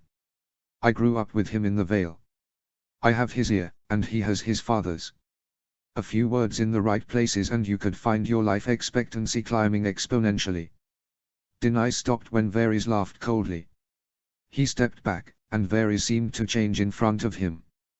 The softness somehow melted off him, and a hardness and cruelty seemed to enter his gaze. If you think there is anything, he chortled, that you can do to stop the Burnt Lord from having his vengeance upon me, you are sorely mistaken. The Burnt Lord listens to no one, not even his son, and nor will he listen to you. With that, Varys turned and walked away, the scent of his perfume lingering in his wake. Denise was left standing next to the window overlooking Blackwater Bay. He cursed his old friend Eddard Stark for leaving him to clean up the madness that he had cut free in the second hour of the wolf. He had cut it free indeed, but he had done nothing to remove it, and the madness that had once been hidden in the shadows was running in the light for all the realm to see. And Denise had been the one left to clean it up. With a heavy sigh, he turned back towards the king's chambers, determined to find the truth of his uncle's last words. Robert wasn't in his chambers. Instead he was in the yards, hammering at Mark Ryswell with a fury that Denise hadn't seen since the Trident. The fat had melted off of the Fat King since he had left for the north, and slowly, but surely, he was becoming the demon of the Trident once more. His bushy beard had been shaved away and his long hair tied back in a martial bun. His famed muscles were returning and his eyes sparkled with an energy Denise hadn't seen in years. Denise waited on the sides of the courtyard as the spar wound down. Mark Ryswell was faltering under Robert's blows, and eventually the blunted great sword Robert was using smashed past Mark's defenses. He tumbled to the ground and begrudgingly admitted defeat. Denise had heard that Robert was winning more and more of these spars nowadays. Denise! Robert roared in delight as he turned around, sweat dripping off of him. Have you come to spar with me? No, Your Grace. Denise replied as he bowed his head. I have come for some answers. Answers? Robert asked. Answers to what? I wish to know of my uncle's final hours. Robert's face curdled like sour milk. What of them, Denise? He asked, his voice tired. Everything. Was he at peace when he died? What were his last words? Who did he weep for? Was his final hours filled with pained gasps or tender whispers? Robert turned away. It wasn't like what you hear in the stories, Denise. There was no grand final declaration, no whispered words of tender love to his wife at this. Robert's grip around the great sword tightened, and no last words of advice for me as king. I think he went half mad in his final days. He just kept repeating the same words he had been saying ever since he came down with the sickness. And what words were they? Denise asked, half dreading, half eager to hear what his uncle's last words were. Robert paused and looked up at the sun. The seed is strong. He would it have said 100 times in his final hours alone, if not more. The seed is strong. And what did he mean by that? Robert shrugged. Who knows? As I said, I think he went half mad. The bitch that he married though, she was convinced that he was saying her bastard was a strong and worthy heir. Robert scoffed. You know the boy, Denise, you've seen him. I'm certain that wasn't what he meant. Denise hummed in agreement. All I know, Denise, Robert continued, is one thing. Lysa Tully, Seven curse her soul, is dead. I can't kill her, but Petter Baelish, that whoreson is still alive. And when he dies it will be on the end of my hammer. A noble sentiment, Your Grace. Denise said softly, but you are a king, and you have duties. Screw my duties. Robert snarled. And screw the crown. Joffrey can have it for all I care. The king shook his head. For so long, I have lived without a purpose. Pretty much ever since the day that Ned arrived in this city with his sister's bones. Everything I had fought for I had lost. All I wanted was the hand of the woman I loved, and 7 kingdoms couldn't fill the hole she left behind. Robert looked up and purpose shined in his eyes. Well, I have found something to fill that hole. Why do you think I have given up the horse and the wine and spend my days fighting and hunting? I want to be the demon of the trident again, and when the time comes, I will give up my crown and I will hunt down Petyr Baelish, even if it takes me to the ends of the earth. Robert turned away and gestured for Mark to rejoin him. Now, unless you wish to spar with me, leave me in peace. I have some vermin to kill, and I will not hunt them as the whoremonger king I have become, but rather, the demon of the trident I once was. The dismissal was clear and he turned away as the sounds of fighting started up in the yard again. His talk with the king had only left him more confused than before. The seed is strong. What could that possibly mean? Perhaps he should visit the maester that had treated Jon Arryn. Perhaps he would know more. What was his name? Cowlett. Denise nodded and set out to find him. Wasn't he in his own household somewhere? Hours later the sun had set, and Denise was trembling with barely restrained fury as he stormed his way towards Grand Maester Pycelle's chambers. He had spoken to Maester Cowlett and he had told him that the Grand Maester had sent him away and insisted on treating him himself. Denise recalled the words Eddard Stark had given to him on the day he had left the capital, on the day that Denise learned he was the new hand of the king. Trust nobody. And whatever you do, put no faith in Varys, and nor Pycelle. He is a Lannister toad, and if I had more time, and a willingness for war, I would have tried and executed them too. Yet alas, I'm all out of time, and sick of war, and so they live. Take care, Denise, and keep an eye on them. And with that Eddard Stark had gone, leaving Denise to deal with the mess he had created. Eddard Stark had brought 10 times the men, had 10 times the wealth, had 10 times the power and 10 times the authority that Denise had. And yet Denise was the one that had been left behind to deal with it. What reason did Pycelle have for sending Cowlett away? His concern had only grown when he had learned that Cowlett would not have gone had it not been for the Queen commanding him to leave so. Eddard Stark's words seemed truer than ever. As he stormed through the doors to Pycelle's chambers, he found the Grand Maester in bed with a whore. His lips curled in disgust as the man's betrayal of his vows. The girl shrieked when she saw Denise and his guards, while the Grand Maester fumbled beneath his blankets, looking for something to cover himself with, no doubt. Lord Arryn, Pycelle stuttered, this is most inappropriate, especially at this hour. Seize him. Denise told his guards, and they surged forward and gripped him around the arms. Denise bent down and picked up a crumpled dress. He handed it to the quivering girl along with 2 golden dragons. For your troubles and your silence. Now get out of here and don't come back. The girl nodded and rushed off with her clothes and newfound wealth. Denise turned back to Pycelle. Tell me of my uncle's final days, Pycelle. Pycelle squirmed in the grip of Denise's guards. I don't know. Pycelle stuttered. But you treated him, did you not? And I've also been informed that he visited you in the days before he was poisoned. Was that a lie or was that the truth? Truth. Pycelle burst out, he'd come to me for a book. A book? Denise asked, a book on what? He wanted a book that had been written by Grand Maester Mallion. He wanted the lineages and histories of the great houses of the 7 kingdoms, with descriptions of many high lords and noble ladies and their children. Denise frowned. And where is this book now? On my desk. Pycelle cried, just there next to the book on Ravenry. Denise wandered over to the desk and picked up the book that Pycelle was gesturing to. The book was massive and old, and covered in faded gilded script. Denise tucked it under his arm and turned back to the Grand Maester. He regarded him for a second, before turning to his guards. Throw him in the black cells and prepare him for a trial. What? Pycelle cried in horror, and all weakness fled from his voice. You cannot. I am a Maester of the Citadel. I am above the political games you play. If only that last statement were true, Grand Maester. Now get him out of my sight and hopefully he will be able to leave my mind. With that, Denise turned and left the Grand Maester's chambers to return to his own. Before the night was done, he swore to himself that he would divulge the secrets of this book. Chapter 16, Cersei I, The Stag Stumbles. Summary. Cersei and Denise have a talk, and a stag stumbles. Notes. See the end of the chapter for notes. Chapter text. The summons had come late at night, when most of the castle was heading off to bed. The young boy, for that's what he was, all his protestations of being a man grown aside, had handed her a letter sealed with seal of Erin. She went alone as the letter bid, and dressed in simple hunting greens and wrapped herself in a dark cloak to ward off prying eyes. She wandered through the halls and found herself outside the small September of the Red Keep.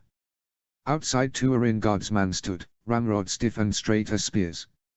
As she approached, they moved aside and opened the doors.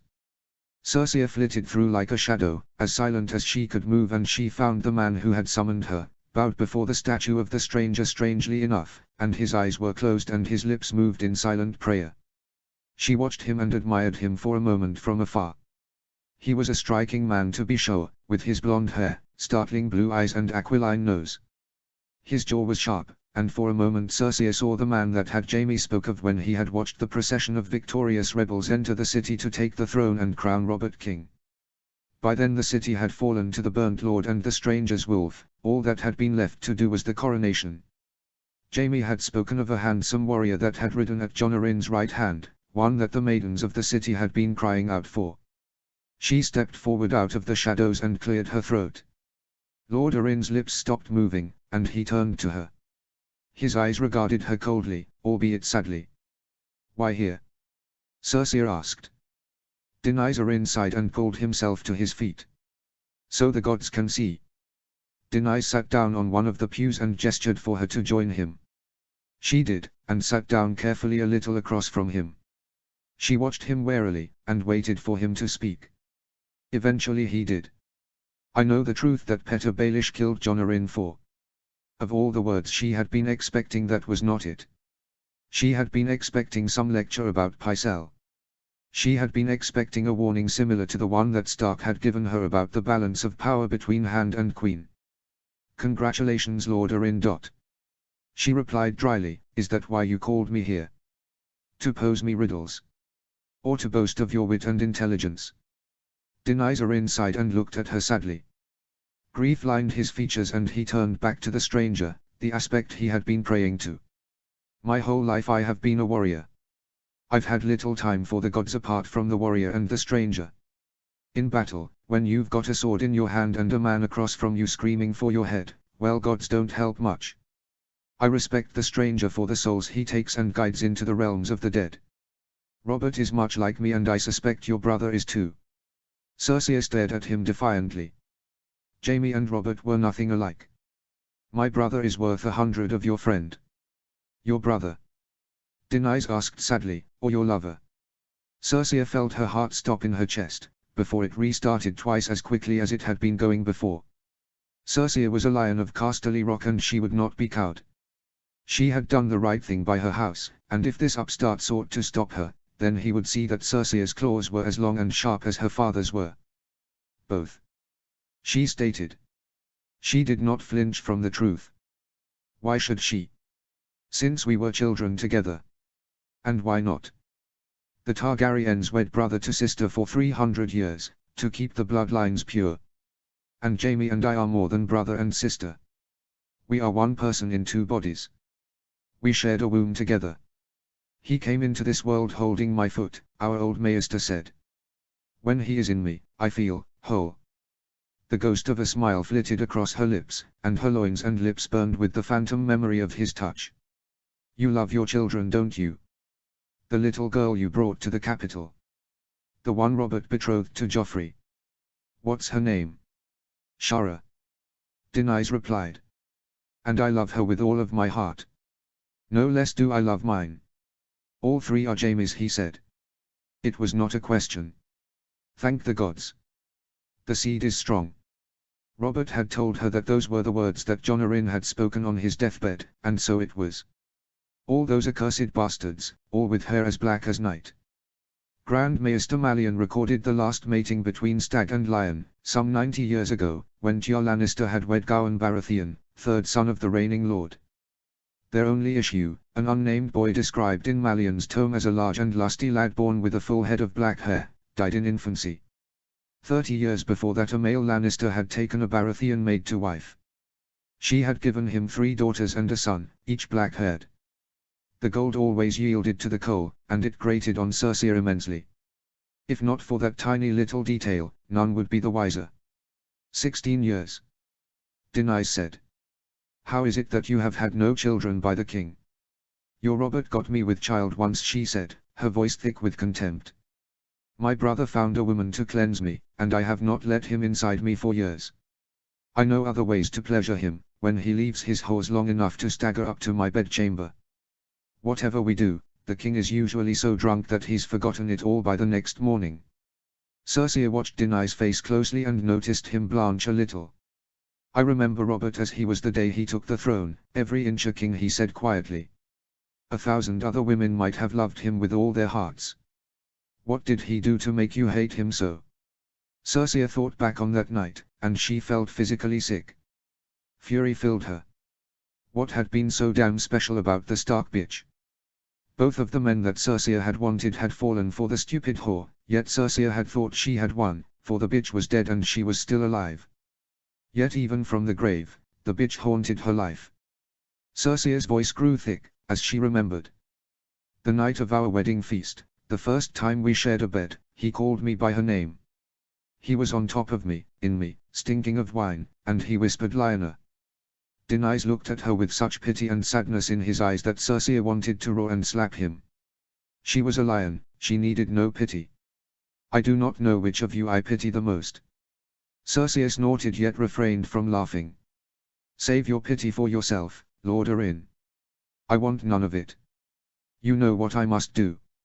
Must? Circe asked. She put a hand on her legs, trusting her beauty and his desires to win him over to her side. A true man does what he will, not what he must. Her fingers brushed lightly against his thigh, the gentlest of promises. The realm needs a strong hand. Joff will not come of age for years. No one wants war again, least of all me. Her hand touched his face, his hair. If friends can turn to enemies, enemies can become friends. Your wife is 1,000 leagues away, and my brother guarding Joff. Be kind to me, Denies. I swear to you, you shall never regret it. For a second, she thought she had him. If it was any other man they would have already been pulling her dress from her body. A half smile, half sneer flitted across his face. Did you make the same offer to my uncle? She slapped him. Her nail cut his cheek, and a thin trickle of blood ran down. Denies reached up and wiped it away before inspecting the crimson liquid upon his finger. I shall wear that as a badge of honor, he said dryly. Honor? Circe spat with revulsion. How dare you play the noble lord with me? You said it yourself, you're a warrior and a killer. How are you any different from Robert, or me, or Jamie? For a start, responded Denies, I do not kill children. You would do well to listen, my lady. I shall say this only once. When the king returns from his hunt, I intend to lay the truth before him. You must be gone by then. You and your children, all three, and not to Casterly Rock. If I were you, I should take ship for the free cities, or even further, to the Summer Isles or the port of Iben. As far as the winds blow. Already I have sent letters to Eddard Stark, Stannis Baratheon and my own son within the Vale.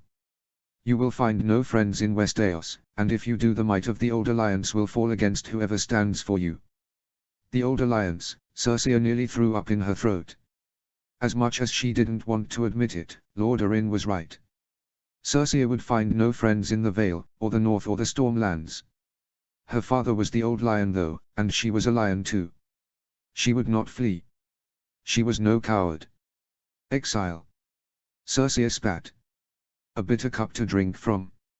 A sweeter cup than the one your father served Rhaegar's children, Denies said, and kinder than you deserve. Your father and your brothers would do well to go with you. Lord Tywin's gold will buy you comfort and hire you swords to keep you safe. You shall need them. I promise you, no matter where you flee, Robert's wrath will follow you, much like it will soon follow Petyr Baelish. Circe rose to her feet. Did this man know nothing? And what of my wrath, Lord Orin? She shook her head and turned to leave. When you play the Game of Thrones, Denies, you win or you die. There is no middle ground. If you don't believe me, ask the kings who rot beneath the earth. Ask Aes, ask Rhaegar. They say his soul is still in that accursed tree that the burnt lord and his Crannog men sung into existence. Who knows, he may even respond. With that Circe turned and headed away, leaving Denisorin behind to stew on all he had heard. The next few days were tense, and Circe spent them readying her men, and consolidating her power. She sent word to her cousin, Lancel, to drug the king with the fortified wine. Circe would do everything in her power to ensure the king never returned alive, and that if he did, he would never find out the truth that Denisorin knew, even if Circe had to draw the knife across his throat herself. It was on the third day since Lord Orin had summoned her that the tension simmered and broke over. Far to the south of the city, a giant column of smoke was filling and polluting the air. It was in the direction of the Kingswood, where Robert had gone hunting. And hours later, Lancel Lannister arrived on a horse that was blackened with soot, and panting heavily. He burst into the courtyard of the Red Keep, and both Circe and Denise were there to greet him, along with all the other courtiers in the Red Keep. "There's a fire!" Lancel screamed in horror, "The king! He's gone missing!" Inside Circe exulted, while Denise looked horrified. "What do you mean?" he asked. "What happened?" "We were hunting a boar," Lancel panted, "a monstrous boar that was said to haunt the forests.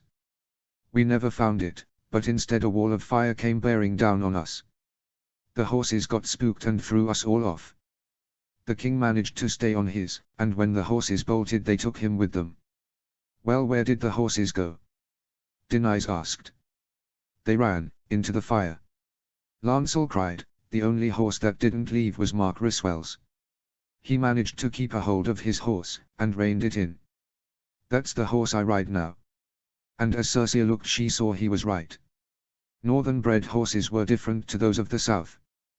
The coats were shaggier, and they were bigger and more powerfully built, yet there was still a grace and speed about them than a thundering like that of a normal war horse.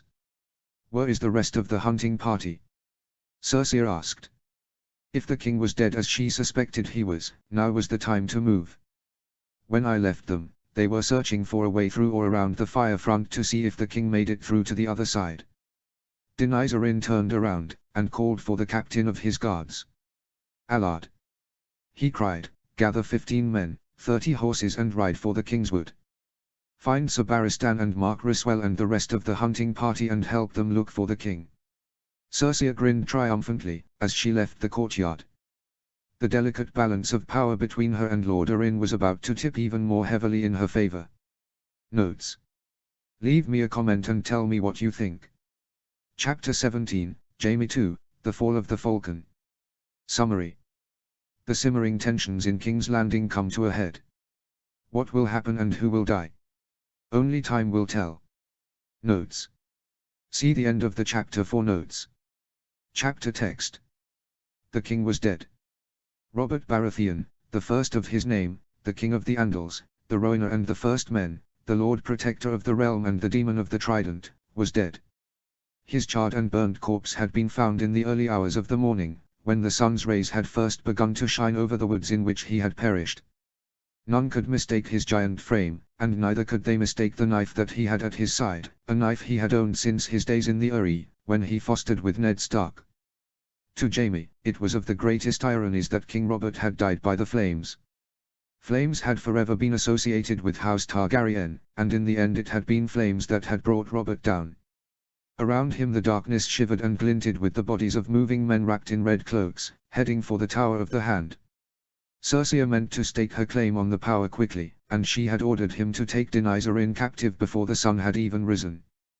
Behind him he felt a hand on his shoulder and then the Hound was pushing past him, his dog-headed helm bringing fear to any unfortunate soul that would stand in his way on this day. Jaime knew what was at stake, even if no one else in this party did. Not only was his own life at stake, but the Lannister claim on the throne. If Denise was not dealt with soon, Circe had warned him that he would be able to send word to his allies like Ned Stark. Allies that would hold no mercy for what Jaime and Circe had done. Jaime would avoid the news reaching Ned Stark at all costs. He did not even want to imagine what Arthur Dayne's reaction would be if he found out. More cursing no doubt, though this time he sensed a little bit of laughter would not have been able to escape the sword of the morning's mouth. They rounded a corner and came across the entrance to the tower. It was guarded by 4 men, and they were wide awake, their swords already drawn. Clearly they had been warned danger was afoot. It did not matter, Jaime knew he had almost thrice the numbers. One of them noticed him and his men slinking across the courtyard and smashed his gauntlet on the door behind them. "Tell Lord Denys they have come," he cried, before turning back to Jaime and taking up next to his comrades. Jaime shrugged and nodded at his men. There would be no point in hiding in the darkness now. With a wordless roar and the scream of sliding steel, Jaime and his men ran forward, across the final few yards and into combat with Lord Denys Arryn's men. For a glorious and yet terrible moment there was a scuffle on the stairs, and it cut the glory of Jaime's charge short. And then the hound was there, hacking left and right and left again, and the men in front of them were dead, crumpled on the floor while their blood dripped from the hound's blade. The hound pushed on the door, but it would not budge. It had been barricaded from the inside, it seemed. Jaime cursed under his breath before turning back to his men. You and you," he cried, as he gestured at 3 men. "With me. Clegane, see if you can get through that door." With that Jaime turned away and dashed into the darkness, the men he had selected following in his wake. Jaime's heart pounded in his chest and the blood rushed through his head. Nothing in life gave him more pleasure than the thrill of a fight, when all that mattered was you and the man that stood across from you. When the measure of your wit did not matter, only the measure of your arm. He dashed left, down some stairs and through a servant's door. One benefit to living in the Red Keep since he was 16 was that he knew its passages very well. Not as well as Varys, of course, but then Jaime doubted any man since Maegor knew the passages that well. He knew enough though, and after pushing through another door he found himself exactly where he wanted to be. He paused to catch his breath and let his comrades catch up, before he pushed open the door and slipped through. He pulled back almost immediately, and more Arryn guardsmen rushed past. He waited a second to be sure they had gone, before pushing the door open again and sliding up the corridor. He and his men fell upon those holding the door silently, and they did not know they were there until their blades were protruding from their chests. There were 8 men holding the door in total, and within seconds, 4 of them were dead. Jaime wrenched his blade from the man he had killed and brought the battle to the remaining guards, even as the door smashed open and the hound entered along with the rest of his men. Jaime found himself caught up in battle with one of the remaining guards. Their swords flashed out and in, and across each other. The guard made a mistake and seconds later found himself on the floor, blood gushing from a hole in his throat. Jaime paused and stopped to observe the carnage around him. 12 Arryn men lay dead in the entrance, along with 5 red cloaks. Jaime nodded to his men. "Take the tower. You know what we want. Find the girl and keep her safe. Anyone touches her and he will have my blade to deal with. Am I clear?" The men nodded and rushed off, deeper into the tower and off to their tasks. Jaime heard screams and yells and knew that they had met with resistance. Gathering the remaining men, Jaime headed off for the Lord's chambers, where Denys Arryn would hopefully be. He rushed upstairs and through doors and found himself in a series of running battles with Lord Arryn's men. Each encounter would lead to more dead men, but Jaime escaped each with nary but scratches. He knew the numbers were on his side, and though his losses were stacking up, it did not faze him. Jaime had just finished killing another Arryn guardsman when he first caught sight of Lord Arryn. He was standing in the room, behind the room Jaime was in now. The door was open, and he could see him hurriedly putting on armor. Jaime tensed and leapt forward, determined to end the threat here and now. He pushed through the men and had almost made it to the doorway when he was forced to stop in his tracks.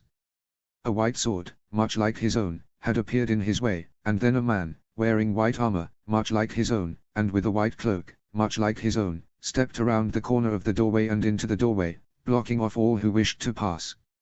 "Sir Jaime," Mark Ryswell mocked as he lowered the point of his sword to see him better, "why am I not surprised to see you here?" Jaime paused and prayed to the gods that his sister's plan would work.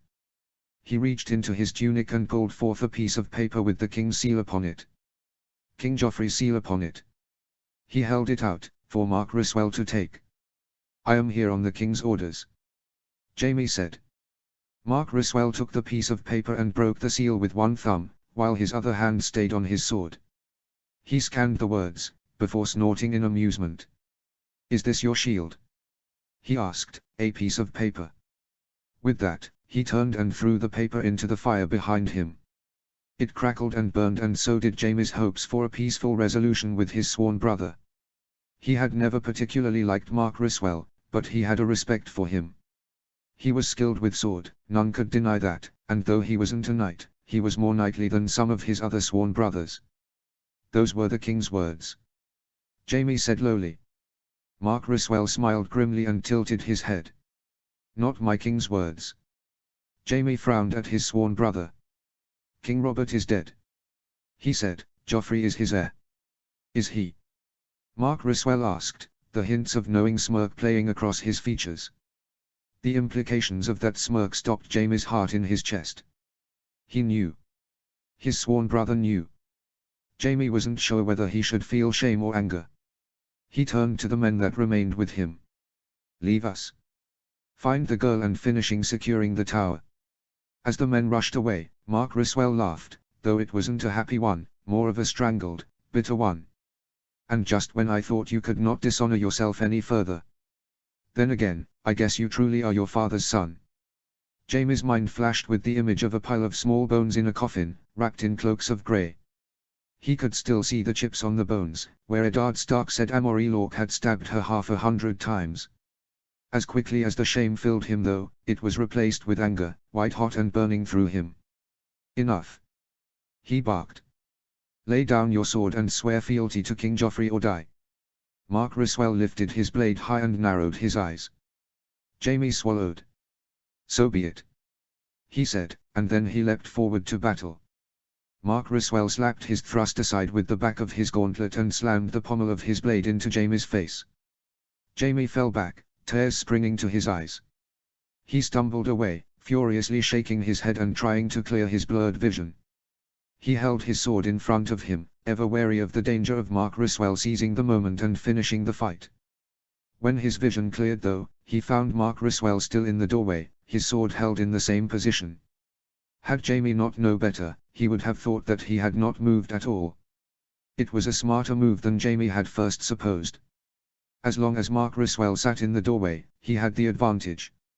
His shorter blade was much more maneuverable in the cramped space than Jaime's long sword was. Not for the first time that night, he cursed not picking up the bastard blade, as Mark Ryswell had done. Jaime got to his feet slowly, warily, biding his time as he thought of something to do. I have my orders, Sir Jaime. Mark Ryswell explained, and you will not be getting to Denizorin or his wife and daughter without first going through me. Orders? Jaime scoffed, only the king has the power to order the Kingsguard. As I said, Mark Ryswell said with a tilt of his head, I'm only following the orders of my king. A sinking suspicion took hold of Jaime. And just who is your king? Mark Ryswell did not respond, just continued smiling that infernal smile. Is it Stannis you serve? He asked as he stepped closer, his blade held straight out in front of him. Or do you serve another? The lack of response from Ryswell was chilling, though Jaime refused to let it irk him. He thrust forward with his blade quickly, yet Ryswell managed to knock it aside once more. A flurry of quick cuts and slashes broke out between the two brothers of the Kingsguard, and it ended much as it had before. With Jaime stumbling backwards, and Mark Ryswell resuming his position with sword in front of him, and doorway over him. Give up, Sir Jaime. Ryswell said, turn around and leave Denizorin and his family be. I have orders to keep them safe, and I will uphold those orders until my dying breath. Jaime glared at the northern warrior, before smirking. Trust me, that can be arranged. Just lower your sword and lean a little to the left. I'm sure my blade will prove sharp enough. Mark Ryswell snorted, before stepping out of the doorway. My blade is quite sharp as well, sir. His blade glinted dangerously in the low light. It flashed out, almost faster than the eye could follow, and Jaime just managed to bring his own blade up in time. Ryswell's blade smashed into his with all the force of a raging bull. Gods, he was strong. For all the time that Jaime and Mark Ryswell has been in the Kingsguard together, Jaime had never sparred with the Northmen. He was reclusive and had only been seen in the yard with Torrhen Stark when he was still in the capital, and once he left, the king. You know what the problem with you Southerners is? Ryswell asked as he swung his sword in a vicious overhead arc. Jaime grunted in response as he caught the Northman's blade on his own once more. His arms shook with the impact, and his teeth jarred in his mouth.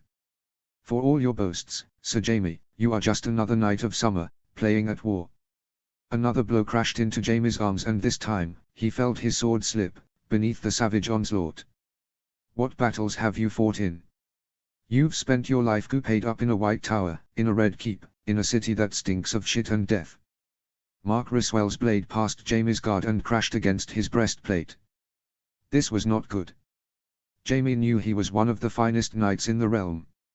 How was this man who had never been anointed by the seven oils, on par with him? I've spent my life fighting real battles, against real men, where every move could be your last.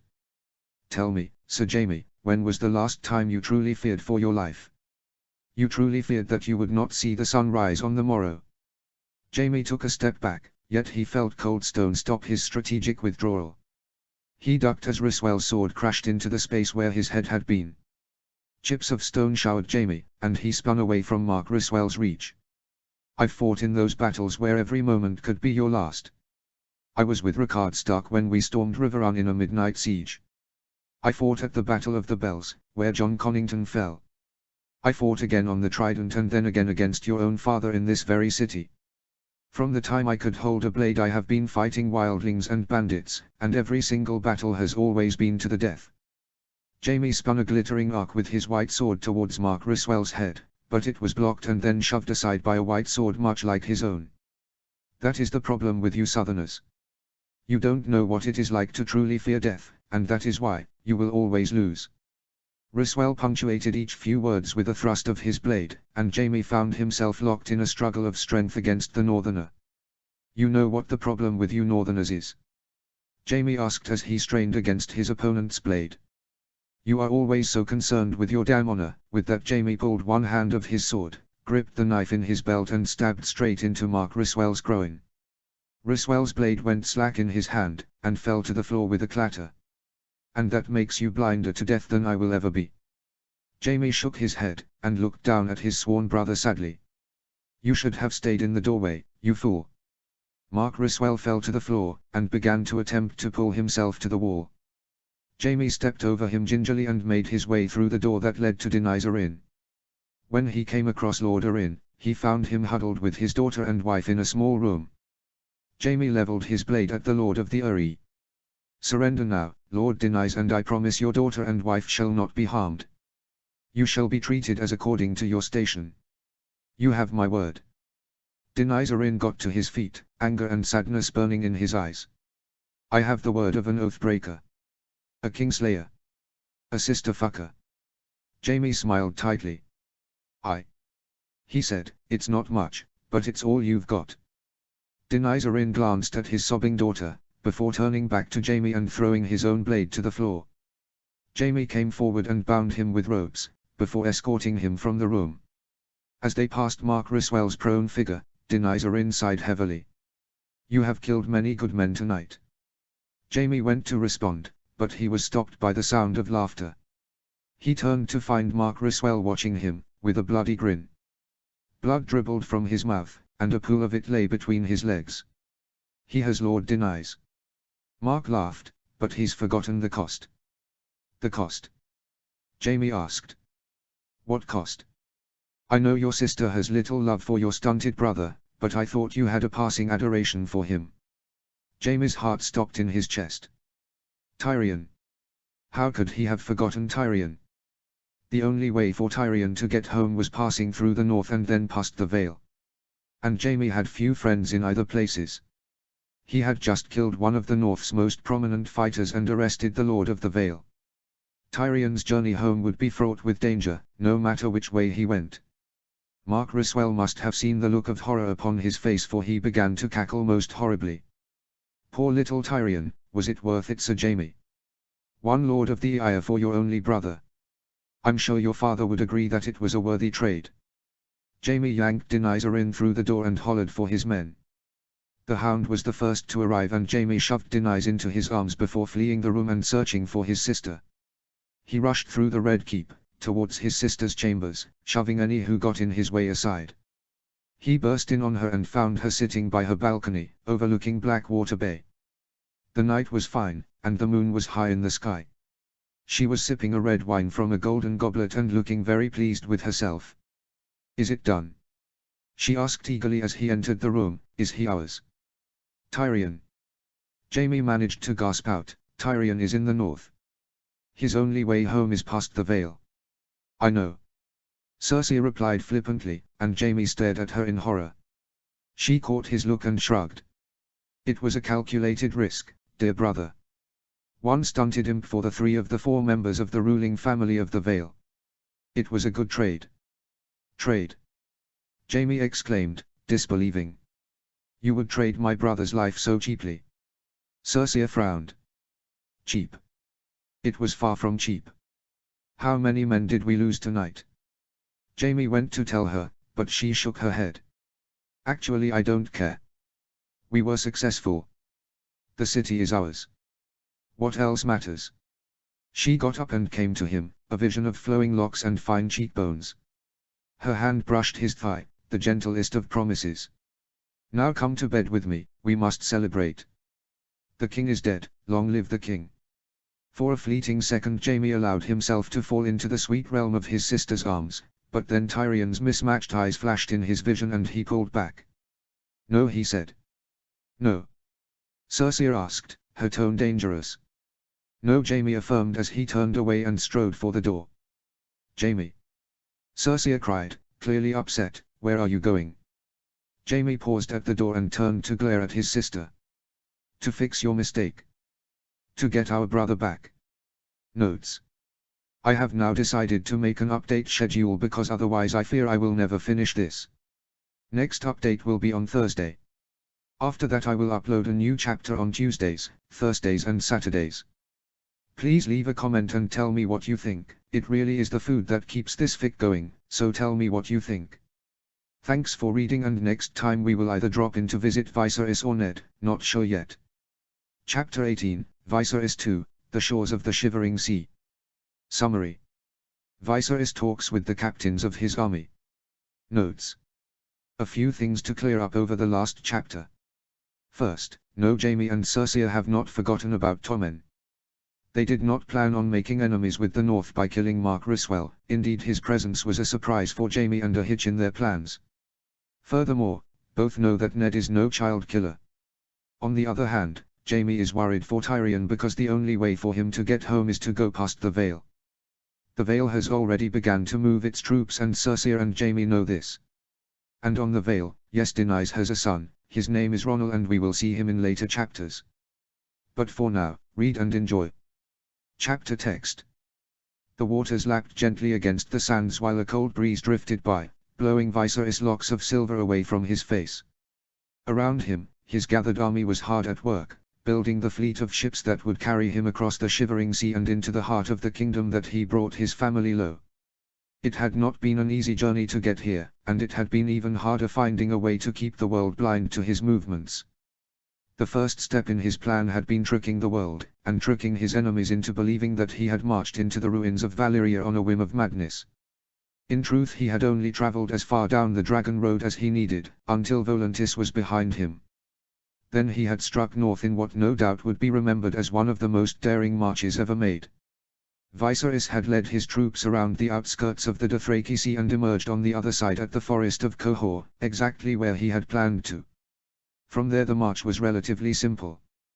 Just straight north until they had hit the shores of the Shivering Sea. It had been 6 moons since Viserys had marched from Volantis. 3 of those months had been spent on the shores of the Shivering Sea, and the time was almost nigh for Viserys to load his armies and make west for vengeance. In the bay they had settled at, the fleet he had rested in calm waters. The fleet would not hold for long against any dedicated battleship, but that was not their job. As long as they landed Viserys' armies upon the shores of Westeros, their job would be done. "Your Grace," a voice called, and Viserys turned to see Willem D'Ari approaching him. "Sir Willem," he greeted fondly as he extended his hand. The old knight was a loyal and erstwhile protector and had been with Viserys since the day he had fled from Dragonstone. The aged knight dropped to his knees and kissed Viserys' extended hand. "My loyal servant," Viserys said fondly as he pulled him to his feet. "What news do you bring?" The troops are ready to load, and the finishing touches are being put upon the ships now. I have gathered the commanders in your tent as you instructed. They await you even now. Viserys shot one last parting glance at the sea before turning back to the madness that was his camp. Soldiers' tents were arrayed randomly, and grouped together depending on who they worked for. The sellswords were the encampment furthest to the south, but the gallant men would not camp next to the Stormbreakers because of some slight 100 years ago, so their camp was a little to the west. Viserys' own camp, the one that held his most loyal men, lay in the prime position next to the river that fed the sea, yet close enough to the beach to make the journey for those that worked on the ships hospitable. The final camp was right in the shadow of the forests of Qohor. It was there that the 3,000 men that Malaquo Magi has given him were camped. They were good fighters, no doubt, but Viserys doubted that Malaquo had given him his best. Viserys strode towards his own tent, Willem Dare trailing in his wake, and soon entered it. Within, he found the commanders of his men.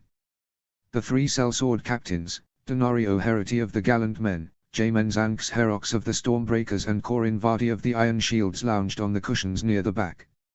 In their hands was wine goblets, while before them was platters full of the finest food Viserys' table could serve. The men were greedy, but they were sellswords and it was in their nature. The leader of the Volantene Legion with them was one of the old blood by the name of Khavo Nogaris. He was a bitter man, and consumed by his past. Then of course, were his own loyal men. Sir Willem Dare, Sir Ilyas Willam, Lord Orton Merryweather, and of course Sir Jaime Riker, tried and true men, each and every one. Come. Viserys commanded as he strode to the large table in the center of tent. We have a water plan. Each man came and took his place at the table. A large map of the 7 kingdoms had been placed on it, and weighted down by figures representing the estimated strength of each kingdom. By far the most intimidating of all the kingdoms was the largest one, where wolves practically covered the entire region. No doubt by now, Viserys began, you will have figured out that we are aiming to strike at only one kingdom. Once this kingdom is out of our way and groveling on the floor beneath us, the other kingdoms will fall before us. This kingdom is of course, the northernmost one. The one ruled by House Stark. Each of the men present nodded and turned their attention to the part of the map that mattered. Now tell me your thoughts on how to break the Winter Kingdom. Corin Vardy was the first to stir. If you want to have any hope against the north, we must take Moat Cailin. If we can take and hold the moat, we can stop the usurper from brining aid from the south. Moat Cailin is an impregnable fortress, though Sir Jaime Riker interrupted. It is all well and good to talk of taking the bastion of the first men, but it has stood since before the Andals landed in Westeros. I do not think for one second that the moat will fall. It has never fallen before, and it shall not fall to us, no matter how much we want it to. Corin Vardy smirked at the Knight of the Crown Lands. The moat has never fallen from attack from the south. From the north though is a different story. I have seen the moat. I travelled through there when I was younger and working as a guard for a merchant during the days leading up to Robert's Rebellion. The Northmen designed it so that it was susceptible to attack from the north. That way, if anyone did manage to take it, they could take it back quite easily. How to get there though? Khavo Nogaris asked. It is an inland fortress. We would have to either take the Saltsmoor first, or land somewhere on the east coast and then force a march past White Harbour. The Mandaelis would not sit there and watch our army walls past, Sir Jaime added, they would march out to meet us. They are the only house in the north to have knights in their service. And we would also have to deal with the Flint Starks of Widow's Watch. The gates of the Shivering Sea are outside of our influence. To attack Widow's Watch would be to bring the might of Braavos crashing down upon us. Jamin Zanks Herox cried. Braavos. Viserys sneered. Braavos will come crashing down up us regardless. The city is half owned and controlled by the Company of the Rose. They are no friend of House Targaryen. The key, gentlemen, is to strike hard and fast. To strike while we have the advantage of surprise and before the Starks can gather their men or call for aid from their allies. Viserys leant forward and placed a smattering of ships in the bight. In exactly 2 moons, Lucerys Valerian will attack at the Saltsmoor. For so long he has told me that he is a better admiral than Bern Salt Stark, and soon we shall see if his claims are true. His attack though, is a feint. He will pull the eyes and men of the north to the Saltsmoor, While he engages them there with the royal fleet, we shall fall upon here. Viserys placed a red dragon upon the map, over the grey dot that represented the western side of the gates of the Shivering Sea. Widow's Watch will fall. And then what? Orton Merryweather asked. Do we march straight for the moat? No, Jaime Riker replied. We should march straight for Ramsgate and take that too. The quicker the better. Yes. Viserys agreed, Ramsgate will fall next, and then we march on to Oldcastle. All the while, the gallant sons will be raiding and reaving from the Hornwood to the White Knife. Strike the fear of the seven in the godless heathens. Do you understand, Denario? The sellsword nodded wordlessly. The rest of you shall be under the command of Sir Willem d'Ary. You will march north for Winterfell, and hopefully whatever host has gathered along the moor will rush to save their liege lord's home. Eventually, you will double back and ford the White Knife, before marching down and attacking Moat Cailin. And what of you, your grace?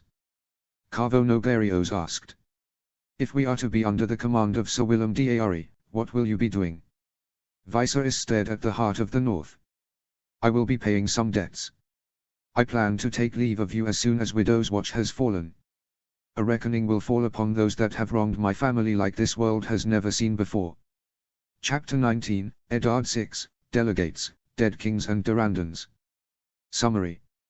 Ned makes plans for the war beginning in the south. Notes. See the end of the chapter for notes. Chapter text. The knock echoed in the room loudly, distracting Ned from the letters he was writing. Come in. He called. The door cracked open, and a balding head with graying hair poked in. Are you busy, Lord Stark? A thick flea-bottom accent asked, do you have some time for me? Ned smiled at the man warmly. Come in, Lord Seaworth.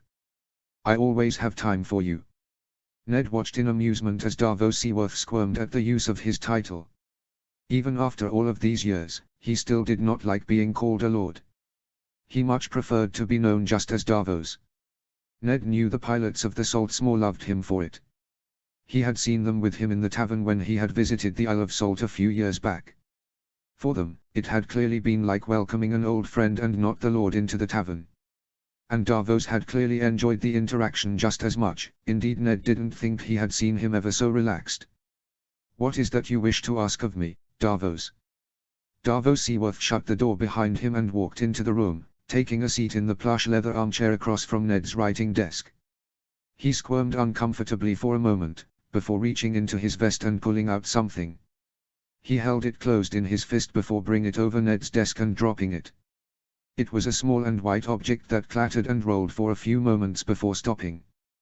When it finally stopped and Ned managed to see what it was, he leant back in his chair. Gleaming in the light that streamed through the window was a human knucklebone.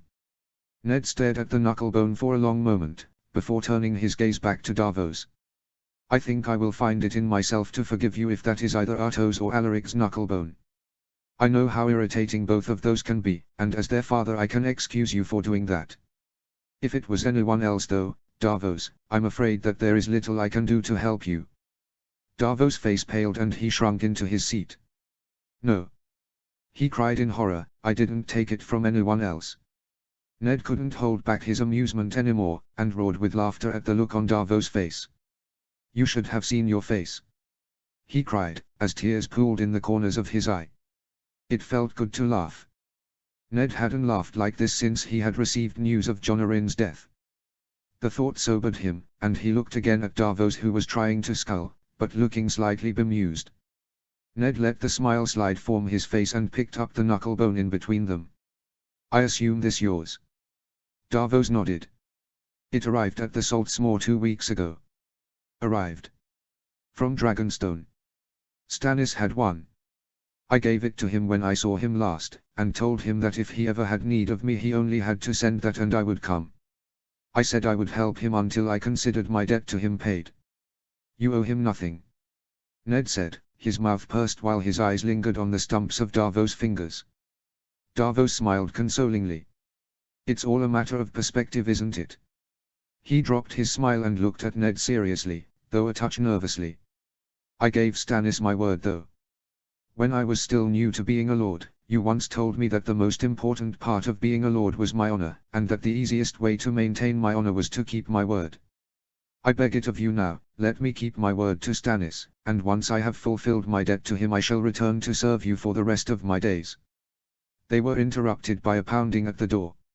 Someone was knocking hard, and with an urgency that suggested something was wrong. Ned nodded at Davos to open the door, and he got up to do so. He opened the door and Robb shoved past him without even greeting Davos. He was panting heavily and his face was flushed. Clearly he had run here with some urgency. "Robb?" Ned asked, slightly irritated, "what is the meaning of this?" Robb looked at him and swallowed, before he opened his mouth. "King Robert, he's dead." Time slowed around Ned and he struggled to comprehend the words he had just heard. "How did he die?" Ned asked, his voice hoarse. "By the flame." Robb replied, "He was out hunting when a forest fire fell upon their party. Robert's horse went mad and apparently ran into the flames with the king still clutching on." Ned stood abruptly and turned around to face the window. He could not let his son, or his lord, see him like this. He gave himself 3 tears and the count of 5 to compose himself, before he turned around once more. "Well then," Ned said as he resumed his seat. "What of the rest of the realm?" "Daenerys Arryn was arrested by the Lannisters a few days ago. The Vale has already begun to stir. Daenerys' son, Ronald, is gathering a host at the Bloody Gate. Rumor has it he means to march against the Lannisters." Davos moves to the door. "I will go, Lord Stark. I will talk to you later." "No," Ned said. "Sit. This concerns you as well." Lord Seaworth returned to the chair he had been sitting in while Robb sat in another. "What news do we have of Renly and Stannis?"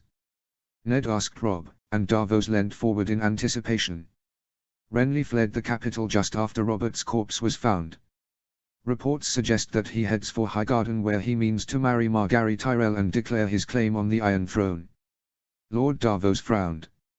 "Renly is the younger brother though." Ned hummed in agreement before turning back to Robb, who met his questioning gaze with a shrug. "Of Stannis we know little. He's called his banners and has gathered a vast fleet around him, but he lingers on Dragonstone. Waiting on something it seems, but as to what he waits on no one has any clue." Ned turned and looked at Davos. Davos looked at him apologetically. "Don't worry about my request, Lord Stark.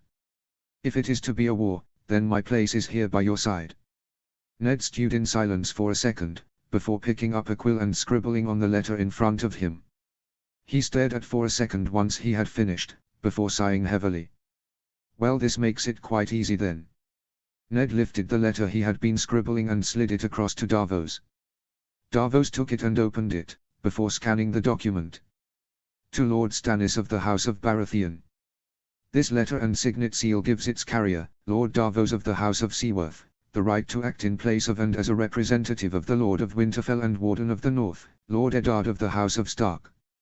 If you wish to discuss anything with Lord Eddard, Lord Davos will act as an intermediary. Lord Davos will be the only delegate to be exchanged between us. With the outbreak of hostilities in the south, the North will for the time being, hold itself out of the coming conflicts. If you wish to discuss this stance, or any other matters further, do not hesitate to ask Lord Davos. He has the full faith of Lord Eddard Stark, Warden of the North. Regards. House Stark of Winterfell." "Go," Ned said to Lord Davos. "Serve me, while you serve Lord Stannis. Take your ships as an escort and head for Stannis. Go without delay, and when you get there you will be my official representative." Davos looked up at him, with clear gratitude shining in his eyes. "Thank you, Lord Stark." Davos stuttered, "You don't know how much this means to me." "Go, Lord Davos." Ned said gently, "Your presence is required on Dragonstone." Davos nodded and got to his feet, before bowing clumsily and rushing from the room. Once the door had clicked shut behind him, Ned turned to his adopted son. "We need to bring Jon back now," Robb said as he thumped his fist upon the table. "The time is ripe for us to reclaim the crown of our ancestors." Ned stared coolly at the youth, before turning back to his letters and continuing to scribble away. "Jon will not be coming home," Ned said after a pause. "He has a duty to fulfill in the lands beyond the wall. It would be counterproductive to call him and all the troops with him now. Let him break the wilderling hosts and then return. The king is dead, father, Robb said coldly. There is no need to let your misguided feelings of endearment hold you back from this kingdom's, no, this empire's, destiny any longer. Ned smiled at his son coldly. You don't think I know that the king is dead? Robb flushed with embarrassment and bowed his head. Apologies, father, forgive me. I spoke out of turn. Indeed you did. Ned said coldly, before turning and staring out of the window. War is upon us, Robb. Wildlings to the north, power-hungry nobles to the south, Ironborn to the west and Essos to the east. We are surrounded by enemies. Now is not the time to expend our own resources fighting in a pointless war. Let those who have a stake in its outcome fight it out for themselves. At the end, as we have always done, we will emerge on top. Now is the time to strengthen and fortify the pack. While others waste away, we will grow stronger. Robb nodded. What would you have of me? He asked. Ned handed him a pile of letters, similar to the one he had given to Davos. In the south, already 3 kings have emerged, and no doubt more will follow. I need eyes on those kings to tell me what they are like, if they would be men worthy of following. Already I have sent Davos to Stannis. You will be going to treat with Renly. Domeric and Ramsay will be going to treat with Joffrey. And what of Ronal Arryn? Robb asked. Already my pack brothers are beseeching me to petition you to place them in command of a vanguard to march south for him. Ned chewed his bottom lip, before turning around again. Who is asking the most? Asher Forrester, Eldrick Darkstark and Roger Ryswell are the ones who are the most vocal about it. Is it any wonder? Ned asked his son. Jaime Lannister killed Roger and Eldrick's uncle when he arrested the Hand of the King. And Asher Forrester was never one to flee from a fight. No, Robb said sadly, he never was, and neither will he. Leave Ronal to me. Ned said, I will sort something out, but for now tell all your brothers that no vanguard will be marching south. And what of the Targaryens? Robb asked, what if they choose this madness as the time to stake their claim? House Targaryen is extinct in the male line. Ned replied, eyeing the scrap of paper that had confirmed what reports had been saying for months. Viserys seemed to inherit a part of his father's madness. He marched his entire army down the Dragon Road and into the ruins of Valyria. All that is left of House Targaryen is the Mad King's daughter. She lingers in their empty manse in Volantis with barely 100 men supposedly. Robb snorted with laughter. The apple didn't fall far from the tree then. No, Ned replied, though I doubt your grandfather is going to be happy. Robb shrugged. Who cares? He killed the rest of them, didn't he? And there is still the daughter left. Ned's blood ran cold at the casualness of his son's statement. His daughter is a child. We do not kill children, Robb. Robb's smile fell away and he nodded stiffly, before turning back to the letters in his hand. When do we leave? He asked. As soon as possible. Ned replied. Will you allow me to visit my mother first? He asked, a week there, a week with her and a week back. Ned nodded as he thought of Elia Martell. He thought of the gift he had sent to her a few moons ago, just before he had left for King's Landing. Wish her well for me. Ned said as Robb rose from his chair, and take Aegon and Rhaenys with you. I know Rhaenys is missing her mother, Ashura tells me every night. Robb grinned wryly. I can assure you that Aegon does too. If you see Gendry, send him to me. Ned called as Robb walked out the door. An affirmative yell came, and then Ned was left alone with his own thoughts. He turned back to the window and looked down upon the crowded courtyard. His personal guard was currently training there, under the watchful eye of Arthur Dayne and Martin Castle.